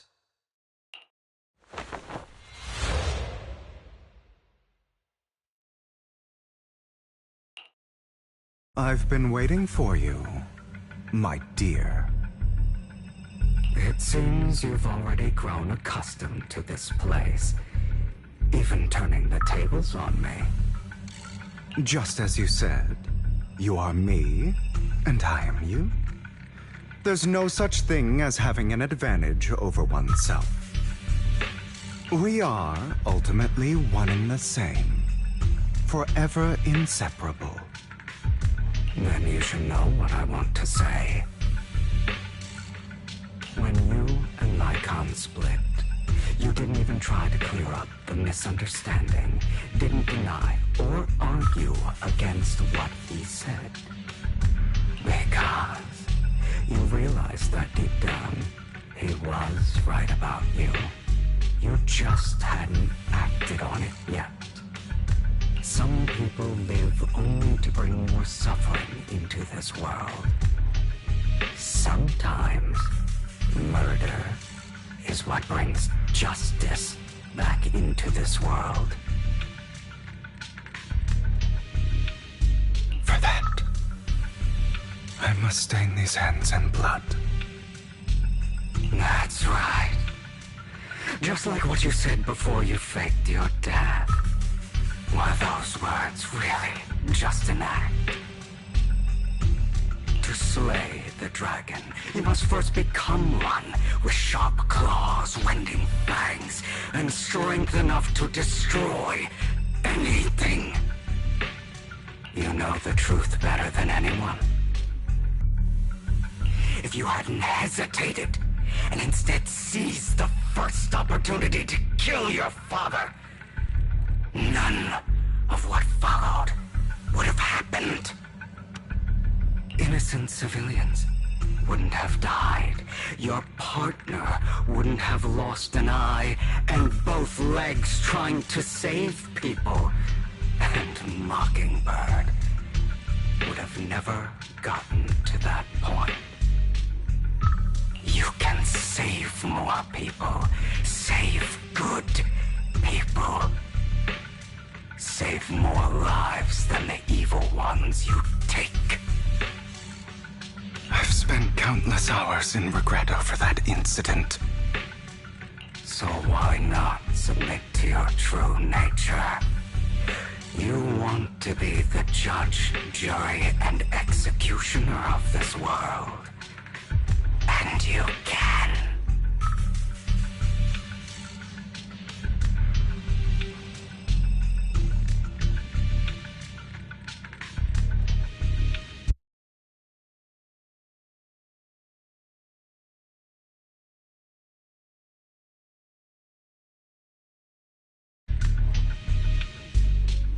I wasn't responsible for Father's death. The true mastermind is my uncle, Hartman. His schemes to kill the head of the family were all so he could take control. Mockingbird was simply unlucky enough to get caught up in it. So, for a behemoth like the Ravenlock family, with its roots so deep, a single person's death, regardless of who that person is, wouldn't change anything. Of course, whether it's Tops, the Mayflower family, or even the entire world, it's actually all the same.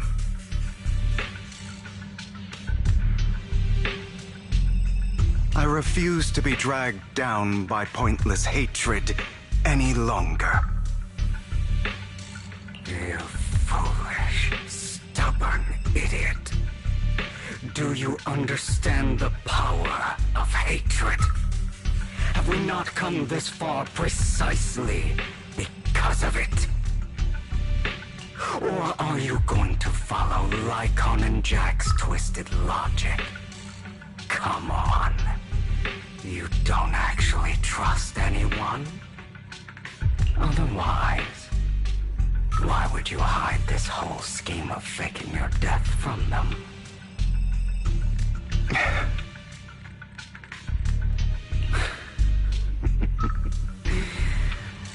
You've built an impenetrable wall around your heart, keeping everyone out. Of course you are right to do so. No one in this world can be trusted. Always. All you'll receive is hatred from your own blood and no love. Suspicion from your companions, and betrayal that comes all too easily. But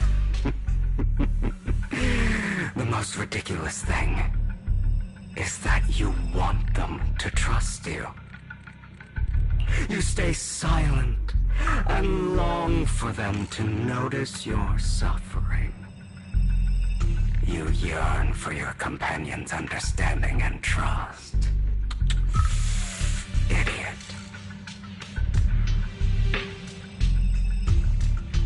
That's why you are incapable of exploiting them for your own ends. You care about their safety even more than your own.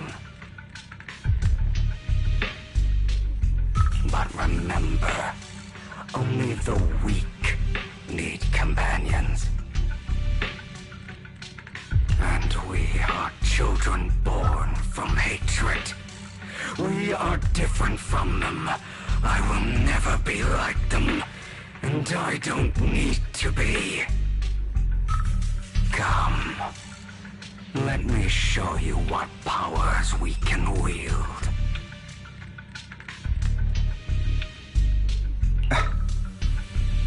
But you are me, and I'll never lose to myself.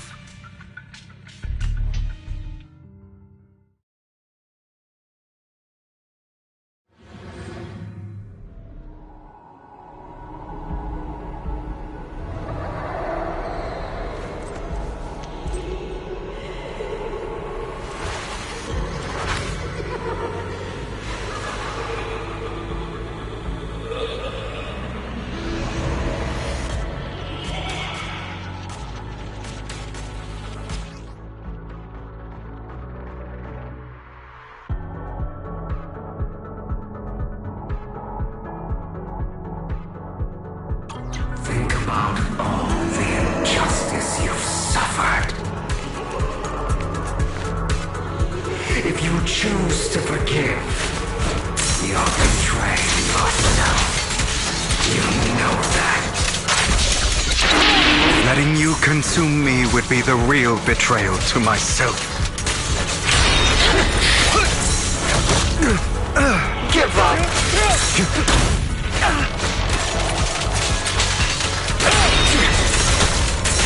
It's better. Out of my way.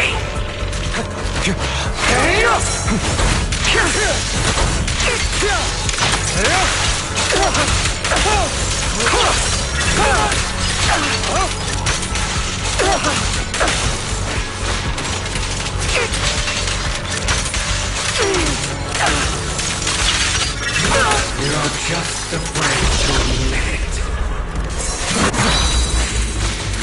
Not bad.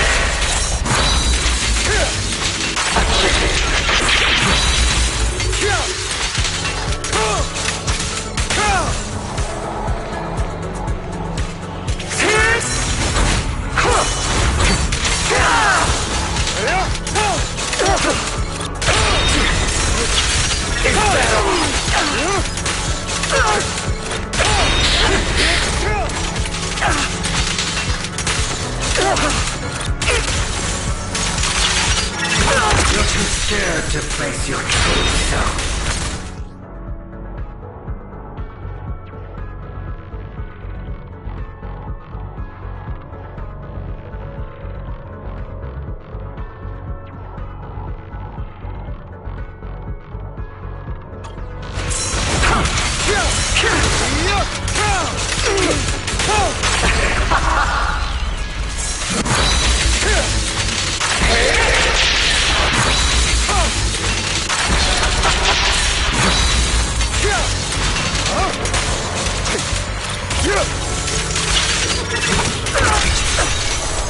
Prostrate yourself before the abyss. Are you trying to kill me? You think you can just get rid of me? Without me, you are nothing. For what it's worth, thank you. Don't be afraid. You and I are inseparable. You're part of me, just as I am part of you. Fancy words won't change anything. No. It's not just platitudes. I finally understand now. Some pain only fades when it's seen, when it's accepted. So I won't fight you anymore. I won't hate myself anymore. Weakness, hatred, malice, strength, forgiveness, justice.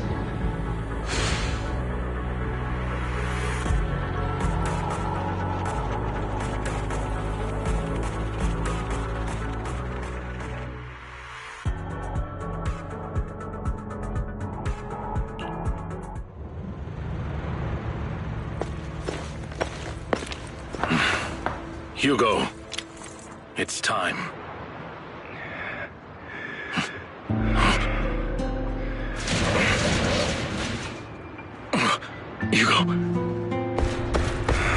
Hugo, you... Did I scare you? I made it through. I won. No praise from me, my dearest partner.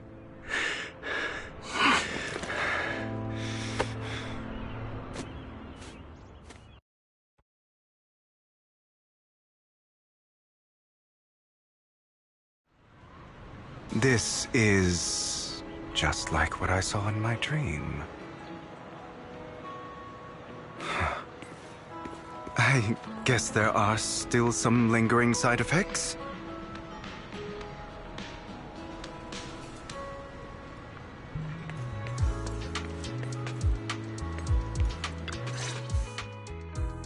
Ah, my former partner. You're still as punctual as ever.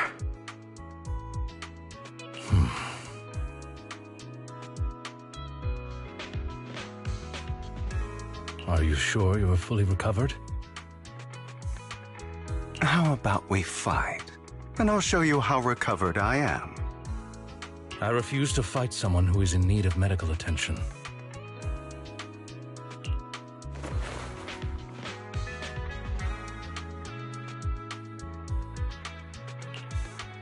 How thoughtful. I'm touched. Or Perhaps is this simply part of Victoria Housekeeping's professional care? I'd rather you not starve to death.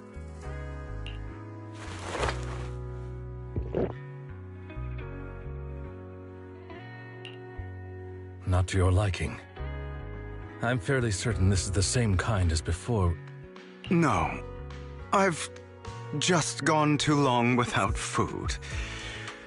It feels a bit uncomfortable.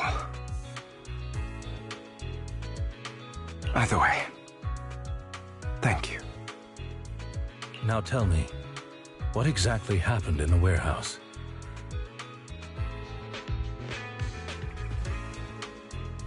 Just going a bit crazy from...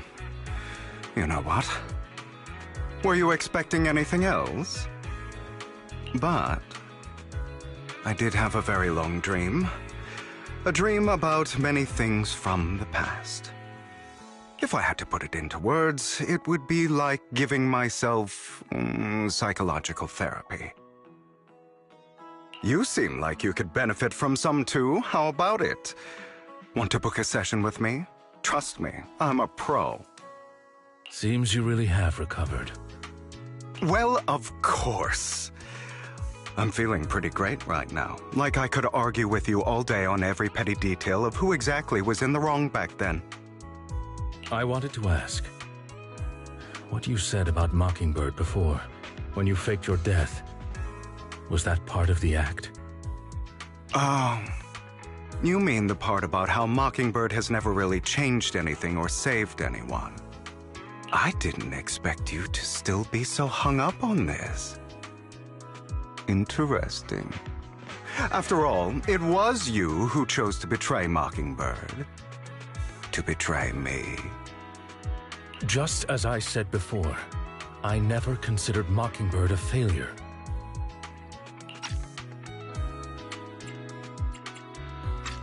Perhaps Mockingbird deviated from its origins, but it has its value.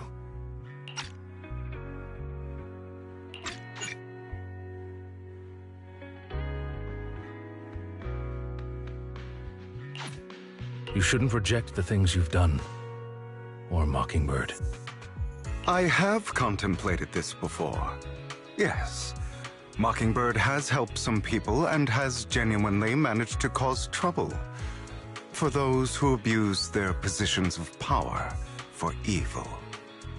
Yet those in high positions still possess immense resources, and the people we helped remain destitute and suffering, willing to become slaves to those in power for scraps.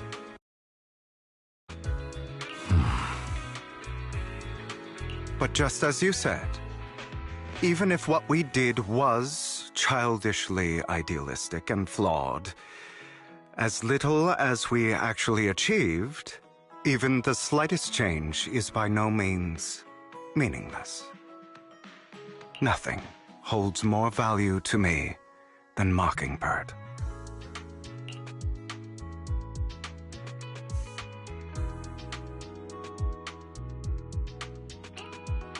All right, let's catch up later. I still have things to do and need to wrap up my plan. I thought you would rest up first. As much as I would prefer that. My dear uncle and the Exaltus fanatics likely would not give me such an opportunity. If all has gone to plan, the fish will have taken the bait already. And if everything goes very well, I'll soon have solid evidence of the Ravenlock family's crimes. Well then, thank you for your assistance, former partner. Let's part ways here. I'll go with you. Lycon, surely you don't think that because I just recovered, I'm too weak to deal with those useless fools. Hartman's actions will disturb the safety of New Eridu. As I serve the mayor, I should intervene. Very well, whatever. Let's go. And don't slow me down.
I'm sure you've heard about the missing workers from companies under the Ravenlock family, too.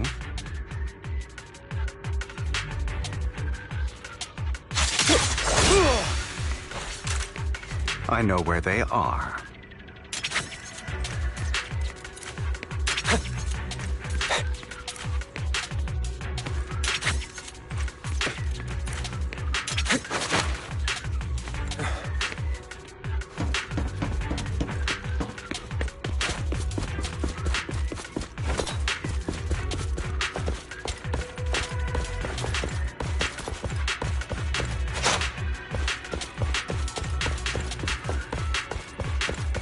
Those are Ravenlock's men. The workers with them are the victims who were tricked into going into the Hollow.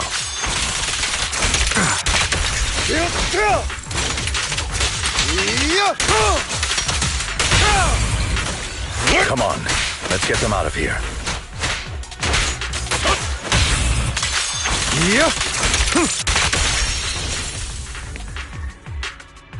Understood.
Bunch of nobodies. Annoying as hell. Kill them! You're welcome to try.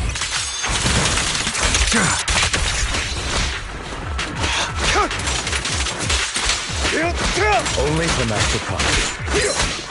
Move, please. I'm here.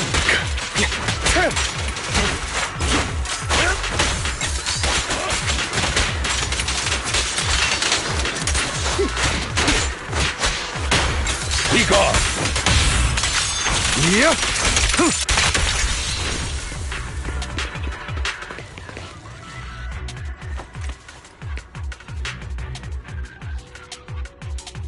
In position.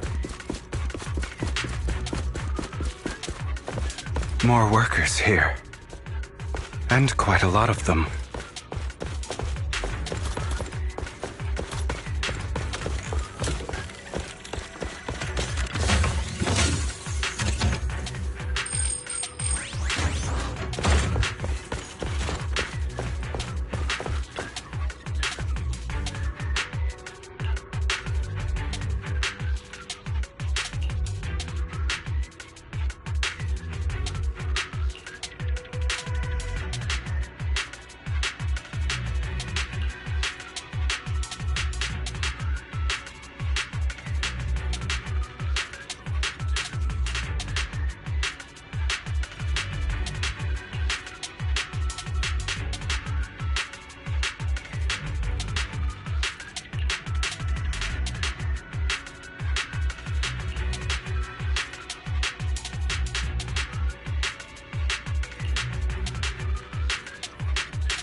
Is Hartman behind this, too? Of course. He threw them into the Hollow like offerings for the Exaltists. To him, those workers are just another resource, no different from the ether his company mines in the Hollow.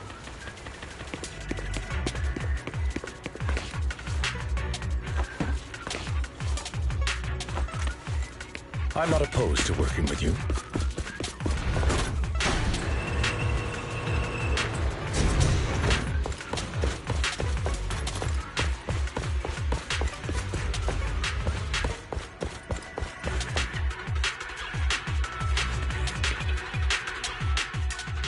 There's more over there.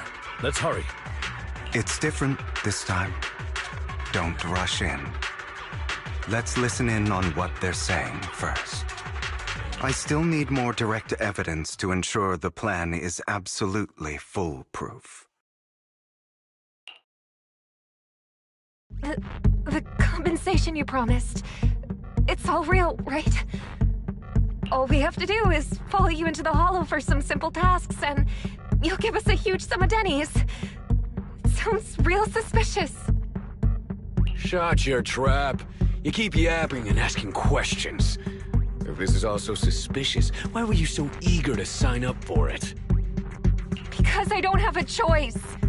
My daughter was previously caught in the Hollow disaster and suffered severe corruption. The treatment costs have completely drained our family's savings. So that's why... It's the same for me. A serious illness at a senior age. I need the money. Who would risk taking a job like this unless they were desperate?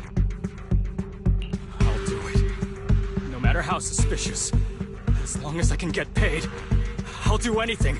Even risk my life.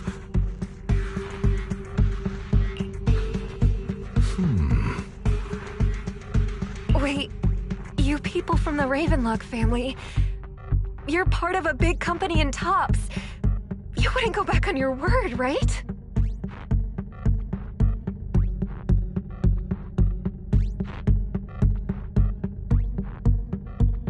Don't worry, you'll get every denny you were promised. But before we start, you all need to take this medicine first.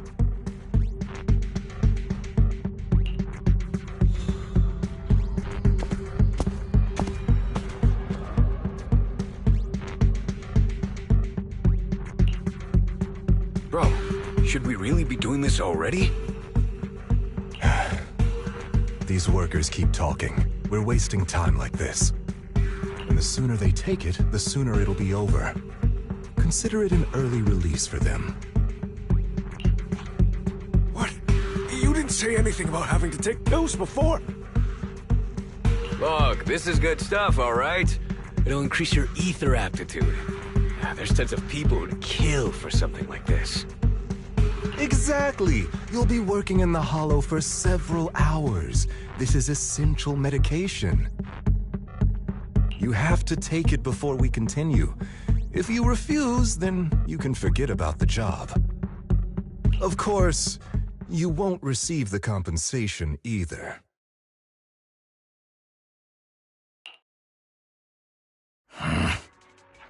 Lycon, what are you doing? Rescuing those workers, of course. There's clearly something off about those pills. We can't let them take them. Now is not the right time. As I said, we need more evidence to ensure the plan works. And as I said many years ago, you can't exploit innocence to achieve your goal. So that's how you see it.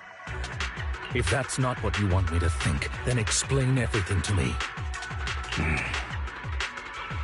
All right. It's a little complicated, but simply put, these workers will be fine. Of course, it's your choice to trust me or not. But if you try to rush in, I will stop you. I trust you.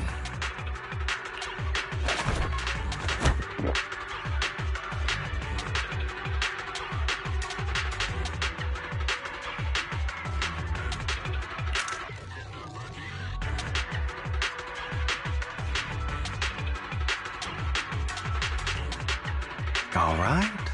That's the evidence. Now we can go and beat them into the ground as much as you want.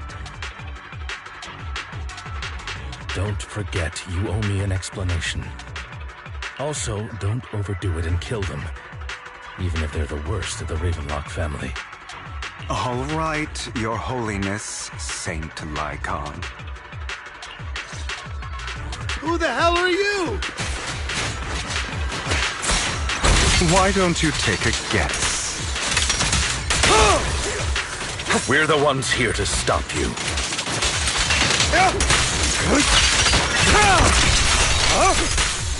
Can't remember the last time we worked this well as a team.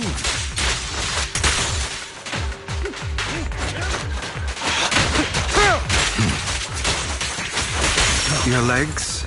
How are they feeling? I'm fine. To be honest, I think I prefer the way you used to fight. Let the party begin. You had a lot more aggression. I merely learned to control my strength. Let order and madness dance. When I need to be aggressive.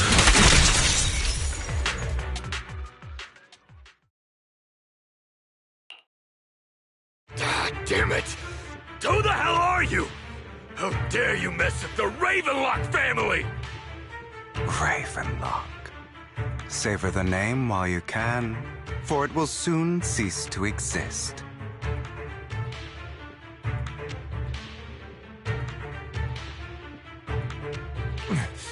What's that supposed to mean? It means exactly what I said. I think this might be good for you. Sever your ties while you can. You still have a chance to walk your own path. The family's honor comes above all else. Is that really what you think? I saw the compassion on your face just now. You're not from the main family, right? That's why you were assigned to these trivial tasks. But in reality, there's no need for you to keep playing this boring game for them. I don't have a choice. From the moment I was born into the Ravenlock family, You always have a choice, if you're willing to act. All right, let's end the small talk here.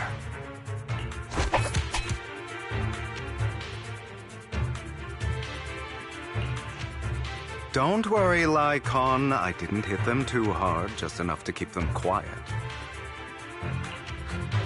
How's that? My acting's pretty good, right? As always, a certain someone should take some lessons from you. I'll leave the rest to you then. Okie dokie.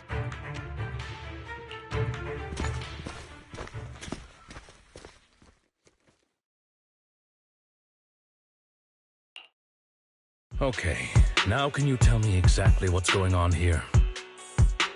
As you can see, that worker just now was actually an informant of mine. The pills were swapped out with vitamin tablets. Outside of this batch, some workers have already taken the actual substance Hartman has. But rest assured, the antidote for it is already in development. I found the best in the field to help, and with the data I collected before, we should have results soon. I wanted to ask, the reason you decided to lock yourself in a room and endure the effects of the drug. Besides getting evidence, it was also to collect data on this drug in order to create an antidote, correct? It seems you're not completely beyond hope. I thought you were just being stubborn. Sometimes I wonder if you know me at all. Then, I have one last question. Why did you never tell me any of this back then? The truth is, I heard everything. That entire conversation between you and Jack.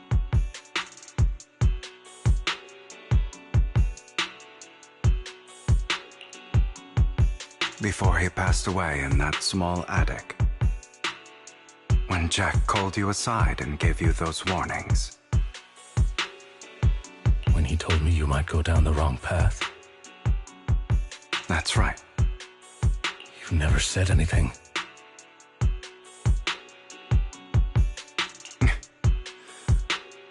What would I even do? Scream and rage over your suspicions, or get on my knees and beg for you to trust me?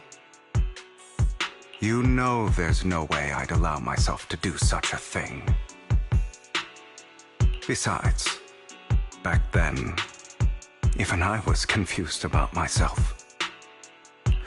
Jack, It's all in the past. You don't need to explain anything to me.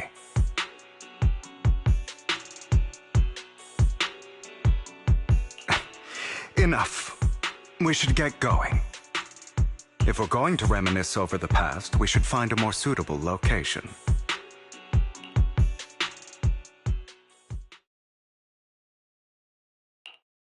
Lycon, that incident back then, I didn't do it.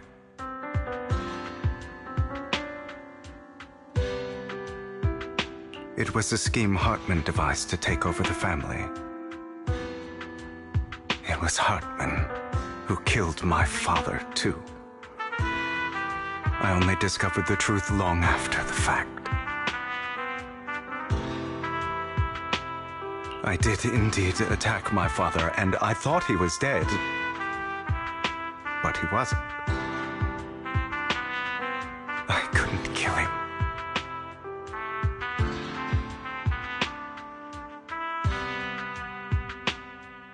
And even before that, if I hadn't hesitated, none of what followed would have happened. Even now, I still think they deserve death. But I no longer care to personally deliver that fate. They're beneath me. And I have more important things to do. You... I know we may never agree on that point, Lycon. I once wanted to fight against those ugly truths that defined me, but I discovered that the more I rejected them, the more painful it became. So, I could only accept that crazed, hateful, and malicious side of myself. As long as I know I will never become like my father, like Hartman, that is enough for me. You've changed, but I think that might be a good thing. Don't patronize me. You've changed a lot too, compared to before. I still disagree with Jack's words, and I won't forgive your betrayal. I will walk the path I believe is right, even if I must tread over thorns and through the mud. But I will also allow you to walk your own path, Lycon. Should I say thank you? You're welcome. Come to think of it, we haven't talked about your legs and eye. It was just an accident, not your fault. I'm doing well now. I hope you are too. On the contrary, perhaps I should be the one apologizing. I misjudged you. I used to think you wanted power, that everything you did was for your own ambitions. I thought you wanted the power to pass judgment on all in this world like a god. I am a god. I am my own god. Or you could say that in this world, everyone is their own god. There are many things that we are powerless to change. But there are also many choices we can make. Just as I said before, I am the only one who can kill me or save me.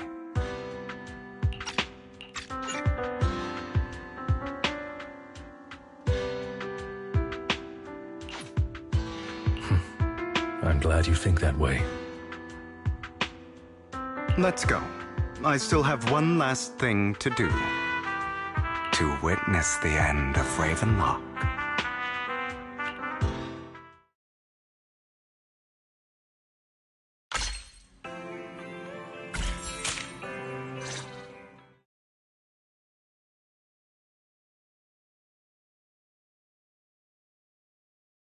You really think you can take my place if I die?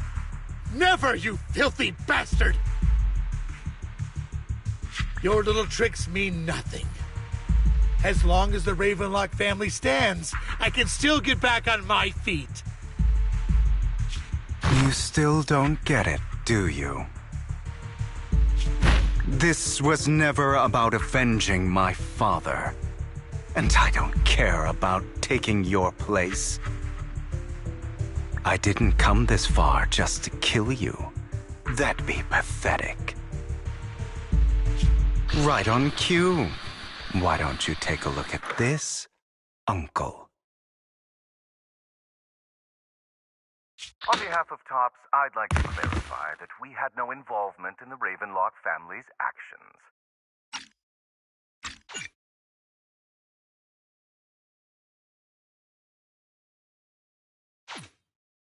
TOPS is officially terminating all partnerships with the Ravenlock family, effective immediately.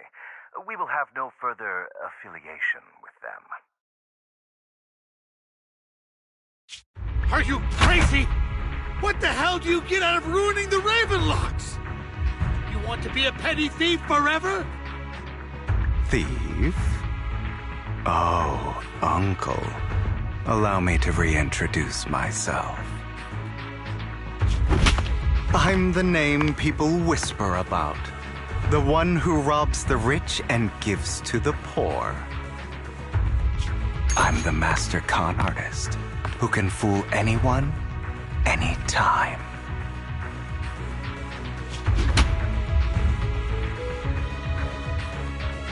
I'm the leader of Mockingbird. The one who turns every headline into my own stage. I have friends who'd catch me if I fall, partners who'd shed tears for me, and allies who always have my back. I am Hugo Vlad. You're the one who needs the Ravenlock name. I never did. You ungrateful bastard! You should have never been born. You flatter me. Same goes for you, Uncle.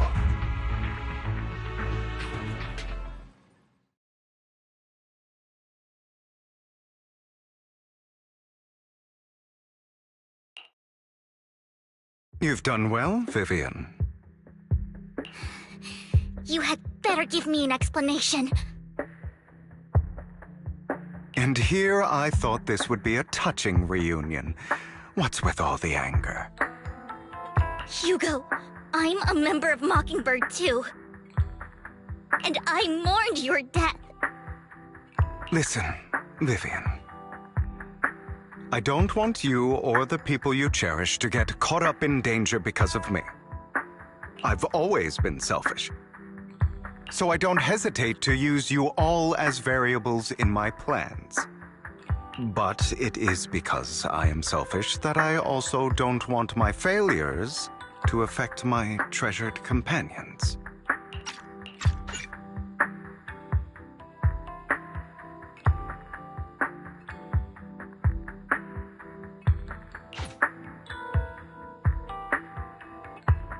In any case, if you were in the same position, would you not make the same decisions?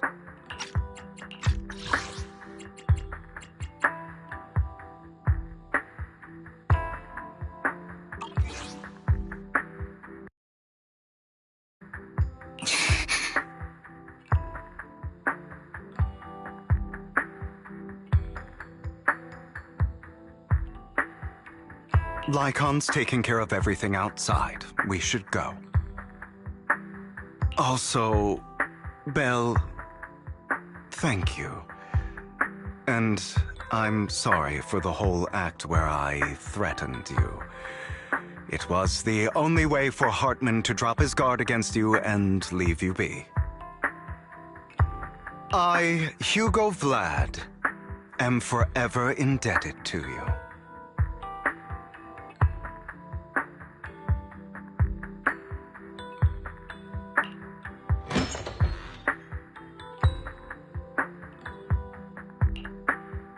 Master Proxy, although it is late, there is some important intel that I must give you now. So, Lycon, you knew about Hugo's plan to fake his death? I was simply playing along. After all, I could not determine whether Hugo's plan would pose a threat to you.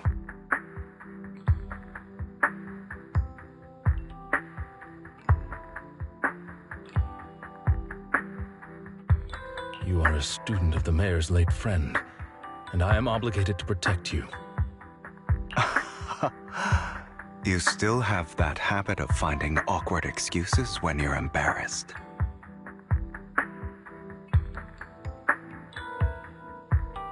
Mr. Hugo Vlad, if you have any important intelligence to share, please do so with haste. I need to return to rest before midnight.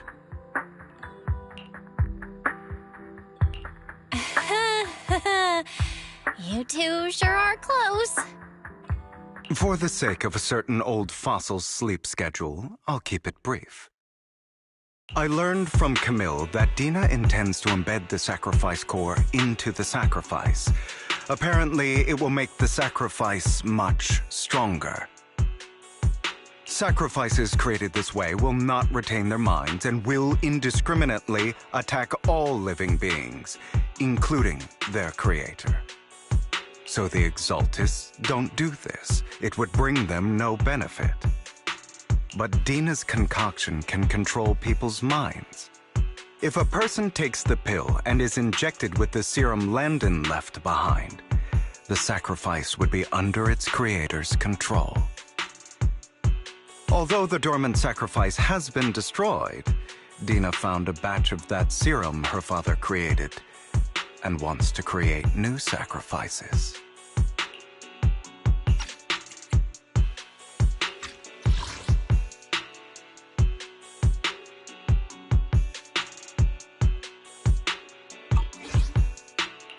Never mind the sacrifice. Hartman's sacrifice core is a fake. We don't know where the real one's gone. The real core has always been here.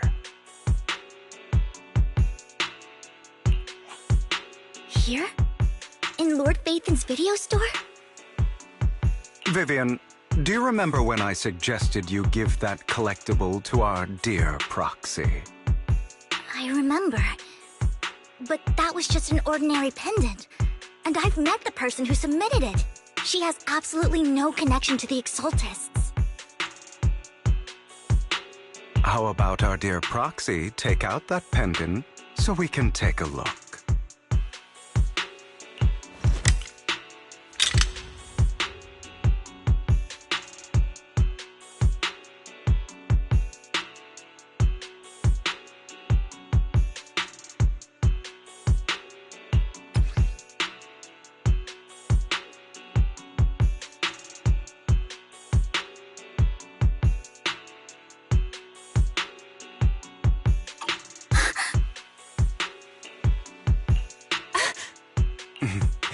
I'll take your surprised expressions as a compliment for my little trick. I will hand over this core to the mayor as agreed. Since he fulfilled his promise to protect Vivian and the manager while I was pretending to be dead, I won't go back on my promises. No wonder the mayor would promote rhetoric favorable to Mockingbird. I can't believe I thought he was actually being sincere. Since we have the sacrifice core, all we have to do now is stop Dina from using innocent people to make more sacrifices. Yes, and we need to destroy the last batch of Landon's serum. Hopefully with no options left, Dina will give up her obsession. All right, that's the important stuff. I'm going to go and confirm where Landon's serum's been stashed. I'll contact you again once I have something.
Have a cup of coffee to jumpstart your day.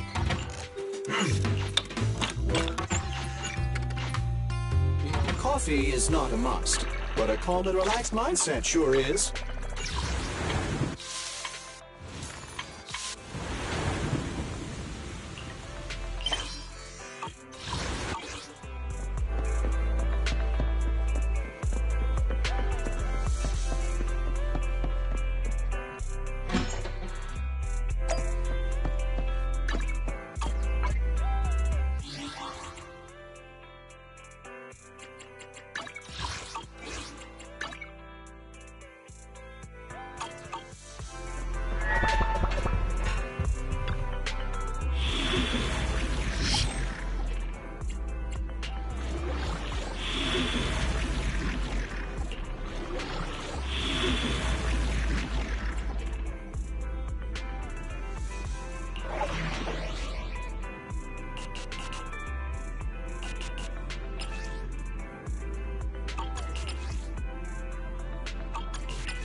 Landon's stash should be somewhere nearby.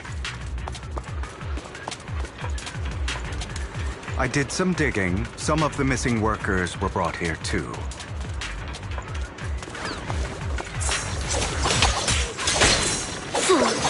Dina's getting ready to make her move.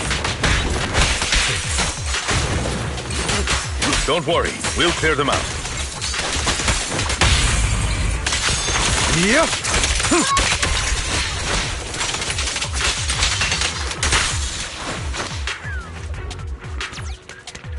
Say no more. Oh my. I'm here.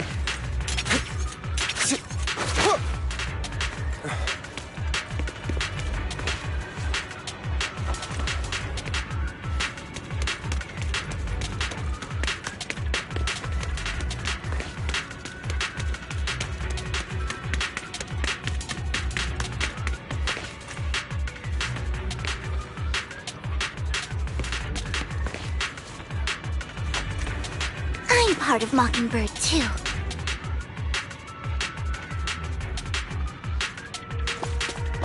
They're trying to destroy the goods! Stop them! Say no more. We need to take care of the guards first.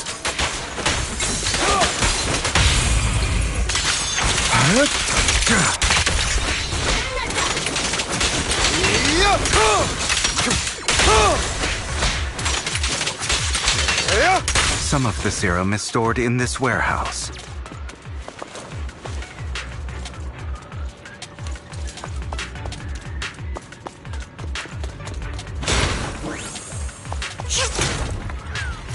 You're not taking anything from here! Hugo, get the guards first. Yep.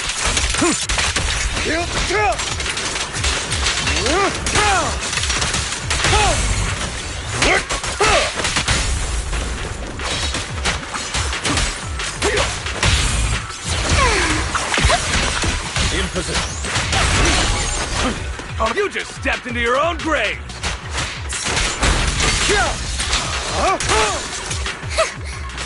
Fools. Truth is a beloved fairy tale.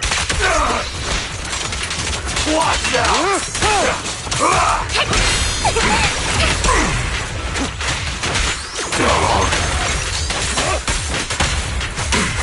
Time to awaiting orders. I'll write the ending to your nightmare.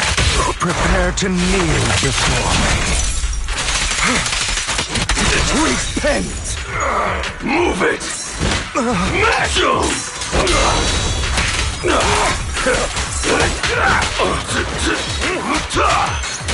Take this! Take this! Truth is a beloved fairy tale.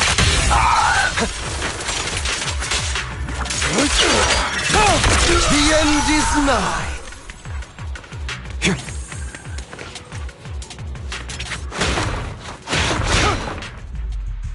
More of Landon's serum survives than expected.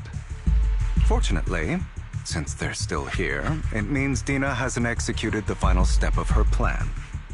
There's likely a lot more stashed around here, and we have yet to locate the missing people. Our actions here won't go unnoticed. Perhaps they're making plans to deal with us on their side. With Landon and Dina's concoctions combined, she may be capable of creating a sacrifice that obeys her. If it comes to that, this will get far more troublesome. How about we split up? Hugo and Lycon will destroy what remains of the substance around here, and Vivian and I will go search elsewhere. Very well. Let's go with your plan. But be careful if you encounter Dina and her people. According to Camille, she's absolutely obsessed with completing her father's dying wish. Who knows what she may try? Let's part ways here for now.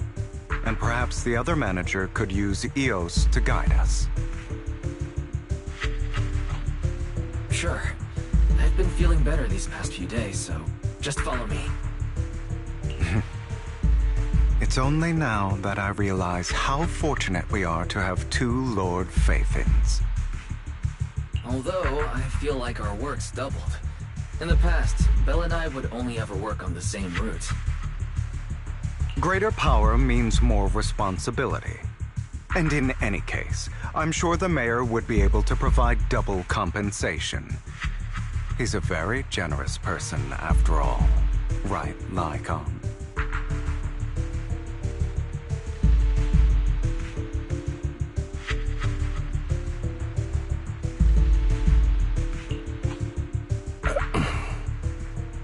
I will request additional...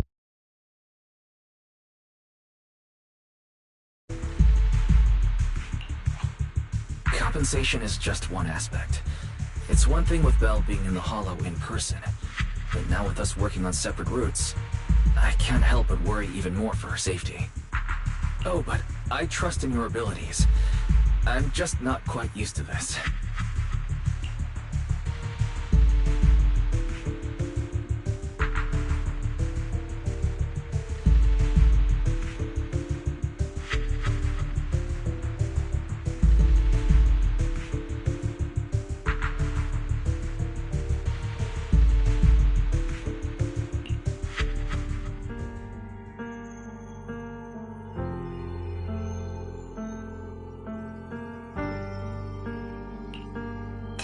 future I saw. Lord Phaethon.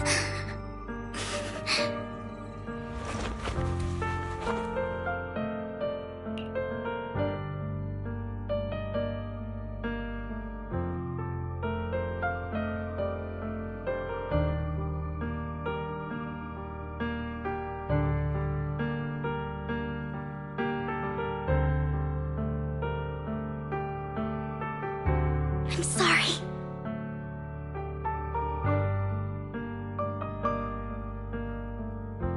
This time, I will make sure the future I saw does not come to pass. I don't want to bring you misfortune.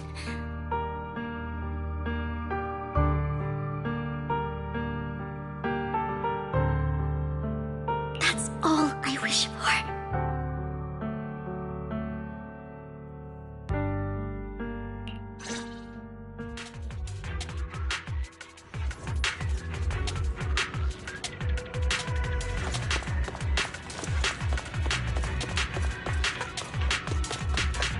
Leave this to me, Lord Phaethon.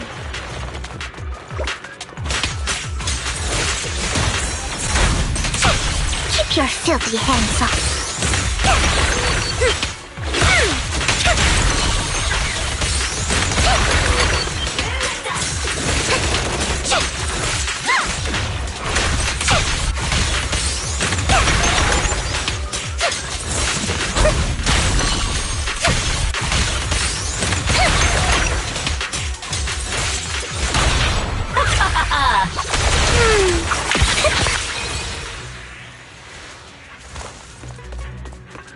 Lord Phaethon, there might be more serum here.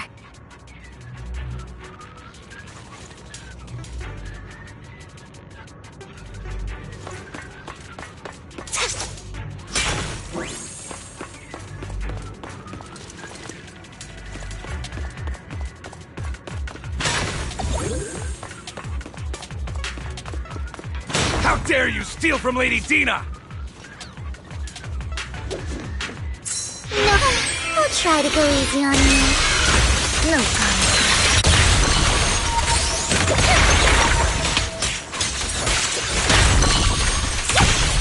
Ambush!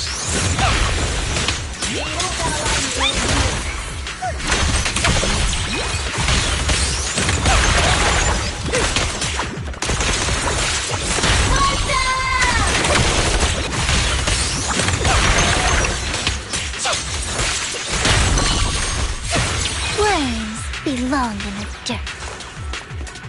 There are containers by the fissure. There's got to be something inside. Let's try opening them.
It must have been tough for you to find this place. Vivian, if you had stayed out of it, I wouldn't be so eager to get rid of you. Those people have been taken to safety. You're all out of options. They're just mere test subjects. So what if they get away? There will always be people consumed by greed, and therefore, they will come willingly to me.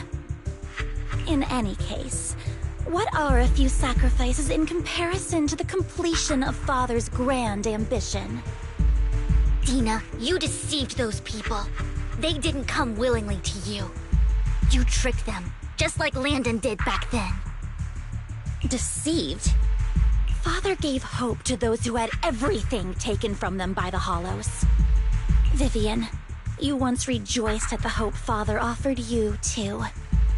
Before Father took you in, you were no more than an omen of disaster that no one wanted. It was Father who gave you shelter and a purpose for existing. Do you remember the first time you bestowed a blessing under Father's guidance? How did you feel when that person looked at you with adoration and gratefulness? That was the first time you felt hope. Like your existence had a purpose, right? Don't forget that it was Father who, through what you call deception, gave you hope.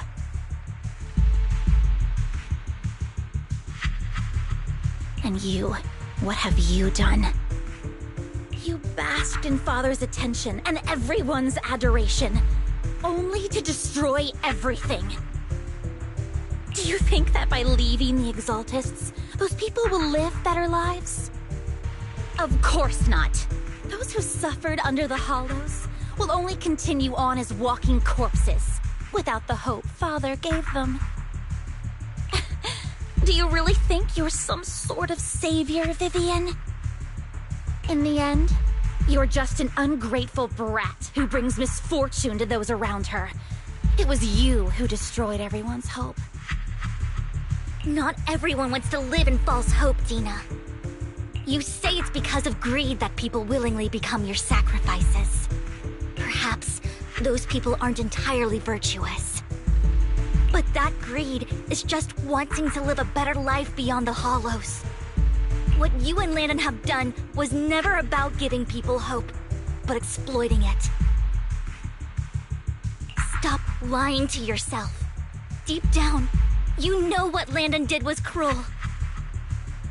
No. Back then, when Landon wanted to inject you with the serum, the fear in your face was as plain as day. I saw it all clearly. If all of this is as righteous as you claim, then why did you make such an expression, Dina? Don't look at me with such pity! Father did nothing wrong. All of this is to make something of the Hollows other than disaster. That's everyone's only hope. Dina, it's not too late to stop. Stop living in this lie. You know what would happen if a sacrifice loses control and escapes the Hollow. It's not the Hollows that are to blame for those people's deaths, but the hope you keep talking about. That will cause more despair and claim more lives. That is merely the necessary sacrifice to accomplish a greater goal. No one deserves to be a sacrifice. Your hypocritical magnanimity disgusts me.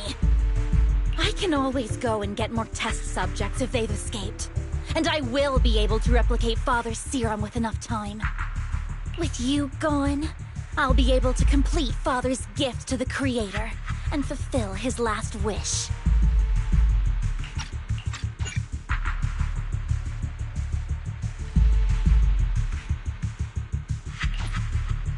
Camille, release the failed subjects. Lady Dina. Camille, are you going to do what you did before? You keep saying you'll follow the Creator, but it's all lies. Lady Dina, the Hollows took my family from me. I understand that there's no way to get back what I've lost. It was Lord Landon who told me that the Creator would guide me. One day, hollows will no longer be disasters. Everyone will be able to survive inside them. I look forward to the day when this hope becomes reality. I watched you grow up, and I know that you've always looked up to your father. He gives you hope. And I destroyed that hope with my own hands.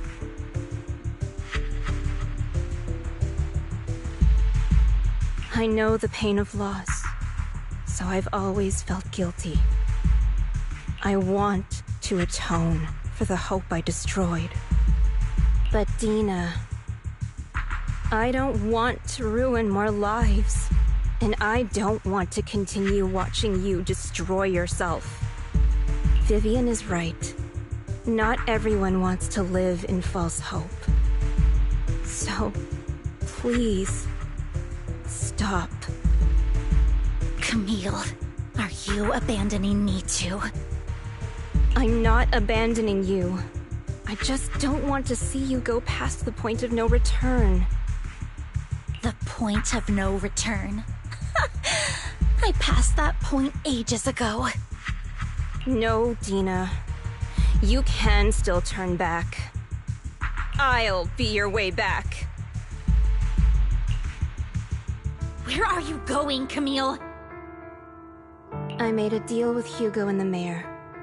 If someone needs to take the fall for this, let it be me. I did it. All of it.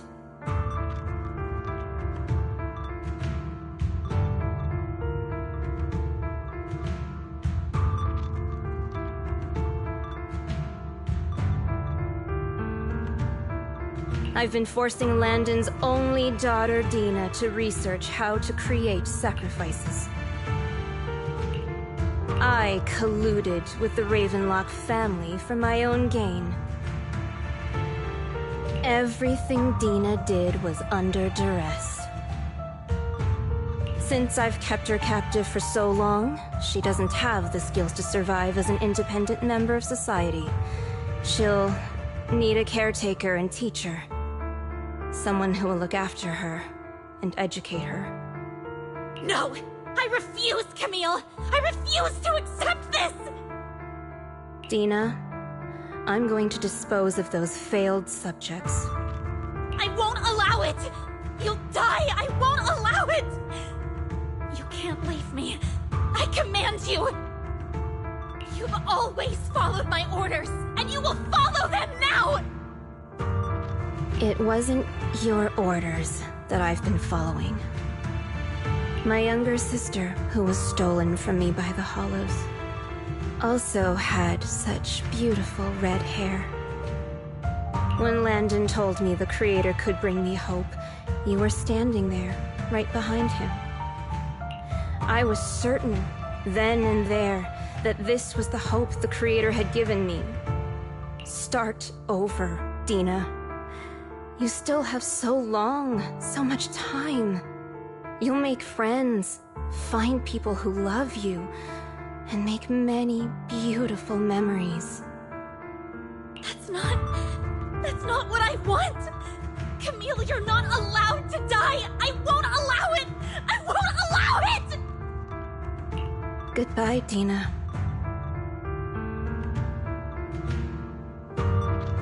And I'm sorry, Vivian. I'll leave the rest to you.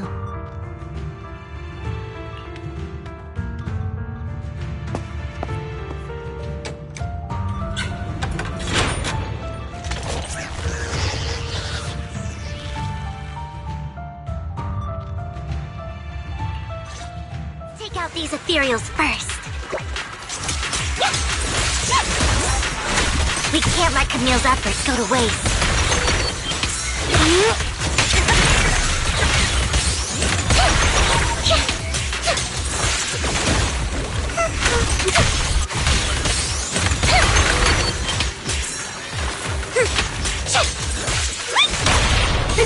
Well done!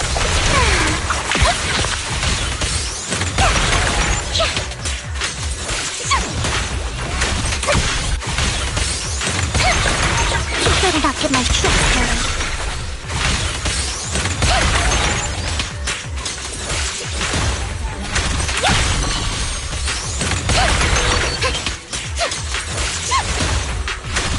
Let's go after Dina, Lord Phaeton. They must be on the other side of the fissure.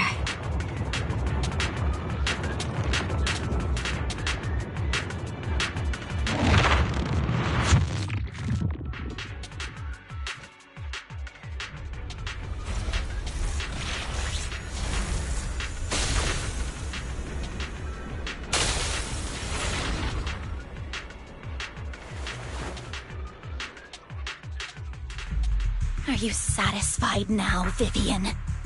You were the one who brought yourself to this point. You're saying this is all my fault? Losing my father, losing Camille. I wish you had never come into my life. At first, when Father brought you home, I was happy. There are so many Exaltists, yet Father never allowed me to get too close with any of them. I never had any friends either. But when Father brought you back, he told me to take good care of you, that you were my first friend. I was also so happy the first time you took my place in helping Father select a person to receive the blessing, because it meant you were different from all those other people. You could stay with me. But soon, I grew jealous.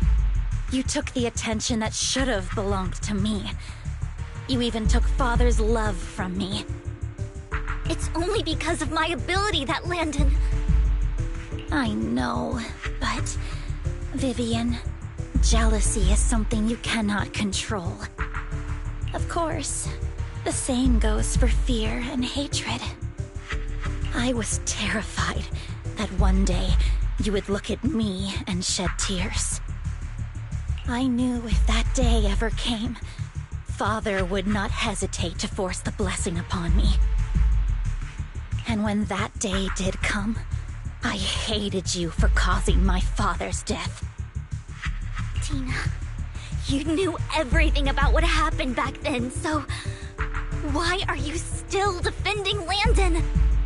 And why didn't you tell me back then? If I had known earlier, maybe I could have found a way.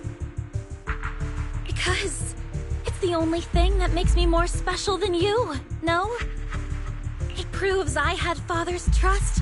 I was more useful to him. Vivian, you said you wandered without a home ever since you were young, hated by anyone you encountered. You were happy to gain recognition from everyone and help Father when you were among the Exaltists. But in the end, you discovered you were being used, so you felt betrayed and hurt. Then, what about me? All I ever had was my father. I've never known a life outside of the Exaltists. Ever since I was young, my only purpose was to help Father select who was to be blessed. The only purpose I had was my father and the Exaltists. I've never been taught anything else, Vivian. It is what little value I have, and have ever had. In the end, you took even that from me, and completely destroyed it. You think you're doing good and fighting evil. You've only managed to affect a small part of your world. But have you ever wondered if maybe that's all there is to my world? I never wanted to hurt you. You were also my first friend. And that's why I wanted to save you back then. Save me? You and Camille all talk about saving me. Why don't you understand? To me, loss is so much more painful than death. Tina, you can start over. Everything Camille did was so you could live on.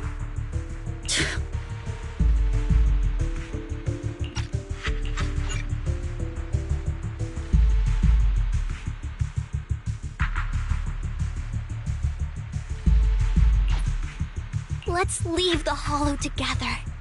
There are so many amazing places in New Eridu. This time, I'll take care of you. I've also met so many amazing people. I'm sure they'll love you too. Okay, Dina? Vivian. I can't forgive you. And I don't want to forgive you. I have nothing left. If what little hatred I do still harbor were taken from me, well, I refuse to be so pitiful. I won't apologize, Vivian.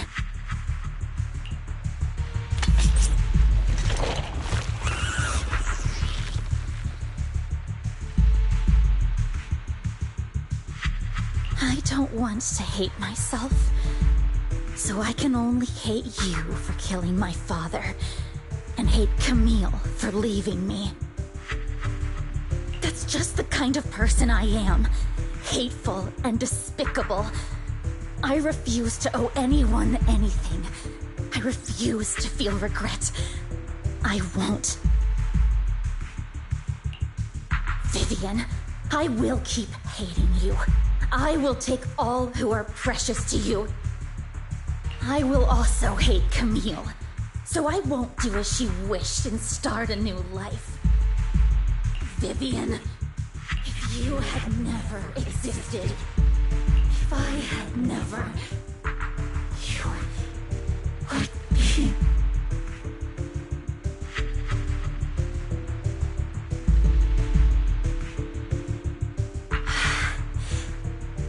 Lord Phaethon, please do not interfere. She was my first friend.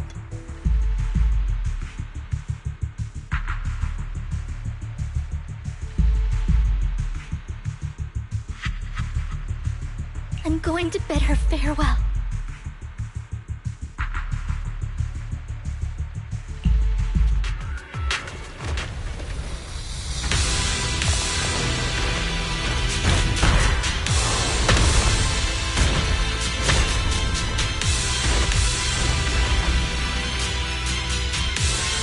Dina, soon the pain will be over. Lord Phaethon, don't come any closer!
Who dares get between me and Lord Phaethon?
What happened? What the...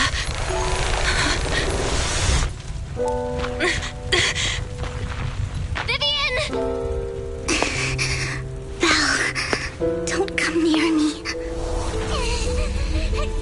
This is my own choice.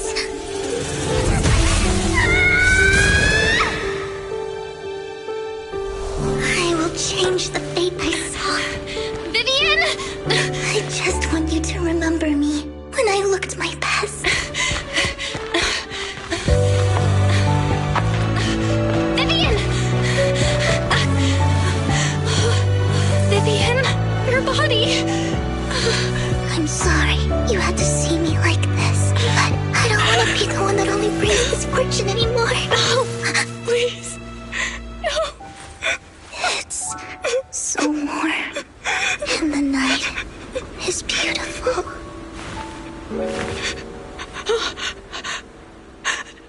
Vivian?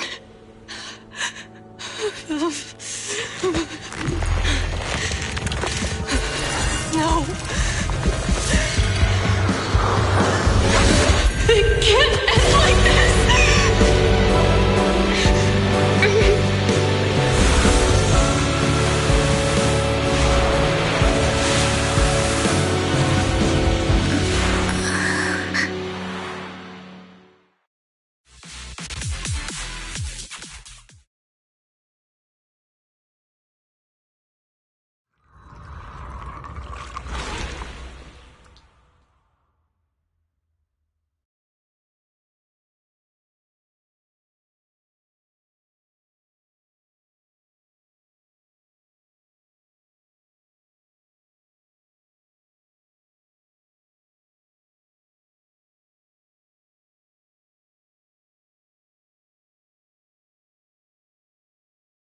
Belle, you're scaring me. Belle, I'm so glad you're awake. What happened? I remember Vivian and I... Wait, where's Vivian? She injected herself with Landon's serum! Hugo and Lycon brought you out of the hollow. You were in a coma and... I'm so glad you're safe. And you said Vivian used the serum on herself? But she looked fine to me, barring a couple of scratches. Hugo sent a message earlier saying he got her checked over, and she was all right. Can you recall what happened?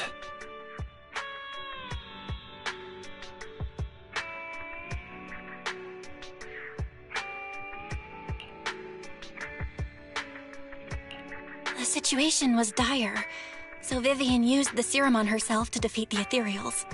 I saw the crystallization process starting to occur. And then I can't describe it, but I think I saw something. At the time, all I was thinking about was wanting to remove the crystals from Vivian. I don't even know what I did. But then I passed out, I guess. What happened after that? When I led Hugo and Lycon there, it was just you and Vivian lying on the ground. We didn't see anything else. Never mind that for now. Belle, do you feel any discomfort? Just a bit dizzy. For tonight, just get some rest. Hugo and Vivian said they'll come over tomorrow, so we'll discuss everything then.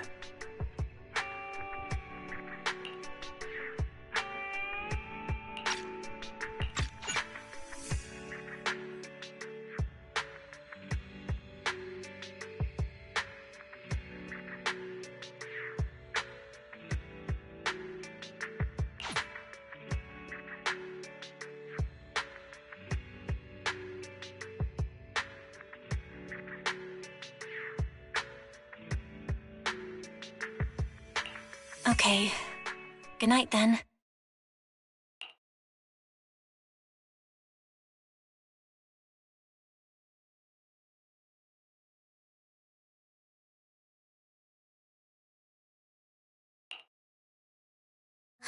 Lord Phaethon! How are you feeling? No headaches? Leg pains? Heart palpitations? Loss of appetite? Vivian? I was just so worried. Sorry. Anyway, Lord Vathan, I'm so glad you're okay. What happened this time was all my fault. You only became an ethereal to defeat Dina. If it weren't for you, neither of us would have made it out alive. So, what happened? Belle said she saw the crystallization process start. But I didn't see anything through EOS. Hugo, Lycon, did either of you guys see anything strange? Allow me to explain. Miss Vivian told us what happened after she awoke, and the mayor arranged a full medical checkup for her. Based on the results, Miss Vivian indeed shows mild corruption sequela. But if the crystallization process had already started, the lingering effects should be far more severe. To be precise, if the process had already reached the point of mass surface crystallization, it should have taken no time at all to become an ethereal. So, the mayor theorizes that it was the etheric energy within Master Proxy's body that affected Vivian's condition and the surrounding etheric particles, causing Vivian's corruption to recede.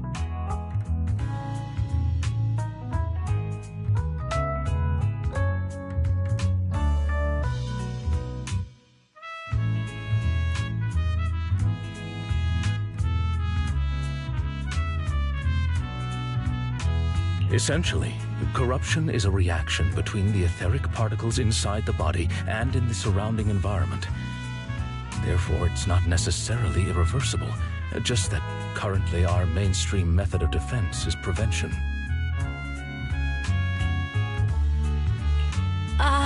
How come I didn't know I had this ability?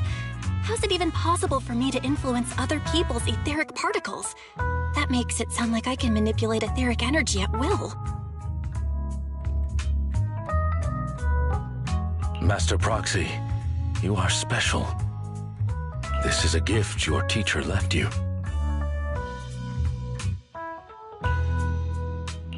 Our teacher? So this has to do with her?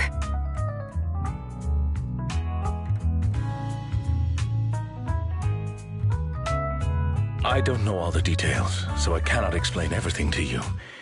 My apologies. However, Miss Yixuan might be able to answer some of your questions. She will visit you sometime soon, so please feel free to ask her any questions you may have. She has quite an eccentric personality. If she causes you any inconvenience... If she causes trouble, can I file a complaint about her to you? Master Proxy, you have always been a people person, so I trust you will handle things just fine.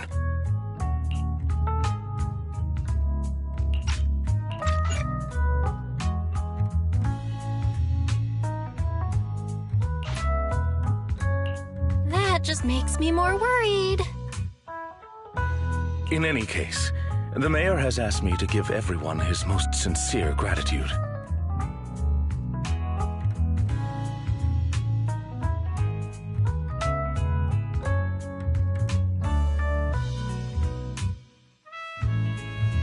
Unfortunately, the mayor could not come personally, but has promised everyone a favor.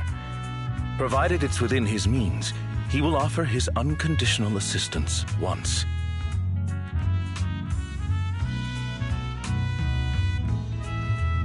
There is no time limit on this favor. Unconditional, What if I wanted his position as mayor? If that is what you desire, then the mayor and his subordinates will be first in line to vote for you in the next election. As for the other votes, you'll have to work for them on your own. But should you assume office, I hope you take full responsibility for handling all day-to-day matters and lead by example. By sheer happenstance, the mayor has provided you with a copy of his current assignment, the City Waste Sorting and Processing proposal. Old fox. Well, Can I request Lord Phaethan's... The mayor imagined you might ask. I have prepared all the necessary documents, and the ceremony expenses will be covered by the mayor as a gift. As long as Master Proxy agrees, we can sign and process the documents immediately. But this matter requires mutual consent and cannot involve coercion, confinement, or one party's lack of consciousness. Stop! I would never do that to Lord Phaethan! Probably. At least not today. As for you, Master Proxies, the mayor has some sense of what you desire. That said, he hopes you might speak with Miss Yixuan first before you decide the timing of that favor.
I did not expect that such a spiritual entity would exist here. It appears this street is a geomantic gem.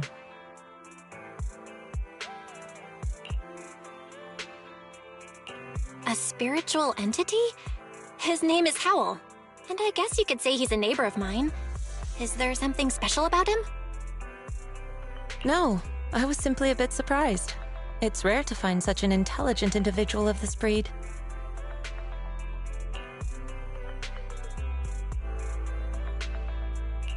Even huskies can be really smart. Howl is proof.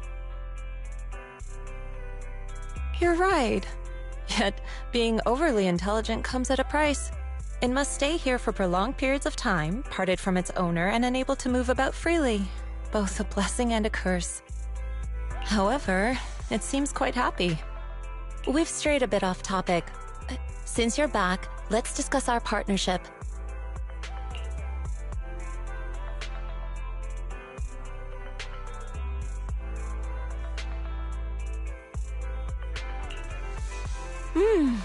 Nice job. Good air circulation, excellent layout. Very suitable for a business. Your bamboo here are also very energetic. It seems your fortune is good when it comes to wealth. Didn't expect you to understand feng shui. Thank you for your blessings. But who exactly are you? I suppose this is our first official meeting since parting ways in the Hollow. Now that both of you are present, allow me to reintroduce myself. My name is Yi Xuan, a mystic from Yunquei Summit. Wait, mystic? Like those people in movies who can tell your fortune and go around blessing people? This is my first time meeting one in real life. But what's Yunquei Summit? Just an ordinary sect of the mystic arts. Our disciples travel all across New Eridu and sometimes collaborate with authorities. Currently, I'm affiliated with the Hollow Investigative Association. Right now, however, I'm here to discuss a partnership in the name of the Mayflowers. So, what sort of partnership are we talking about? I have reviewed the documents provided by the Mayflowers. You previously underwent an implant surgery.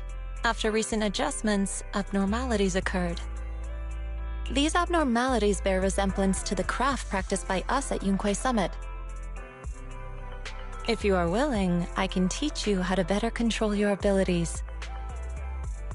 To better control my abilities? It sounds great, but there's no such thing as a free lunch.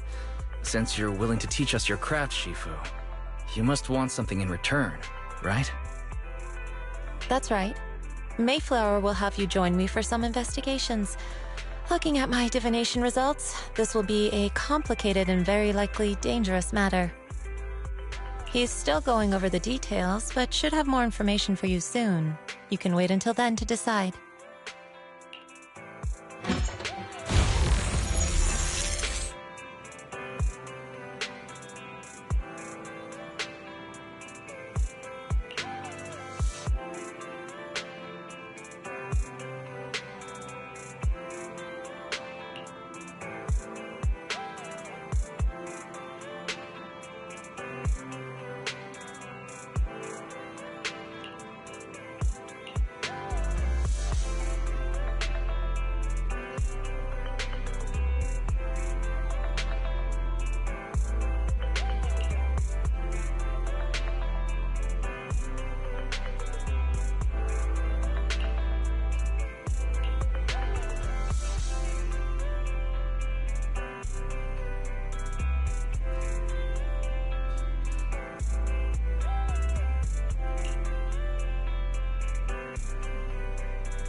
check my fortune! Here's my pop. Look, doesn't this thick wealth line mean I'm about to strike it rich? I've looked it over, and your fortune is decent. Huh? You barely looked at it, and you're already done? You have good fortune. What? You don't believe me? I do. Thank you so much. Next, it's my turn. Hey, wait, hey, quit cutting in line.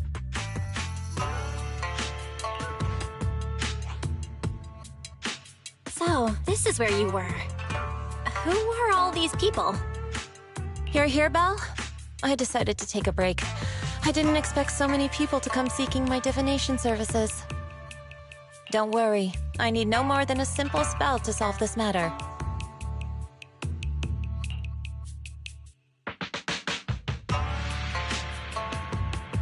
Fortune-telling services is 10,000 dennies per session.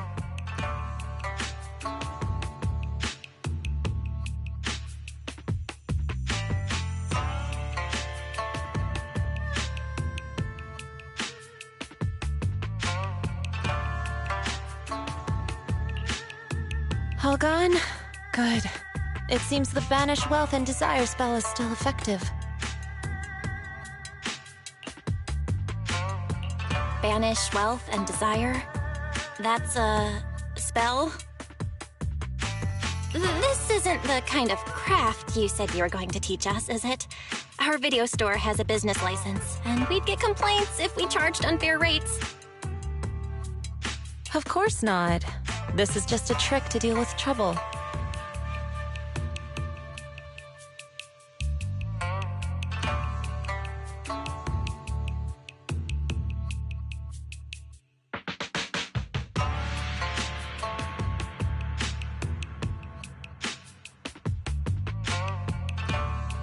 I'll take my time showing you the true craft of Yunquai Summit. For now, let's find that shop.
Shifu. The store is right up ahead. Yes, this is the place.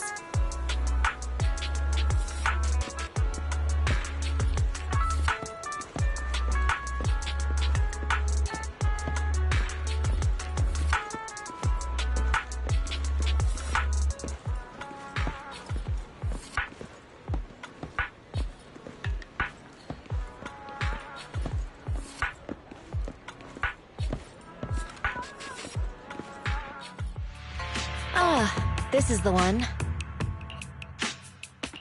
Seems it's closed. Another wasted trip. Not necessarily. 1 second, please.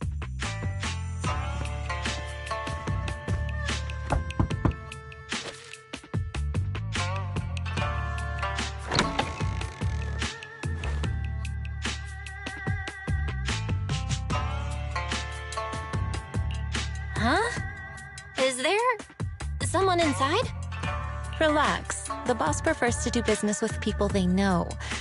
They like their peace and quiet, so they rarely open for customers.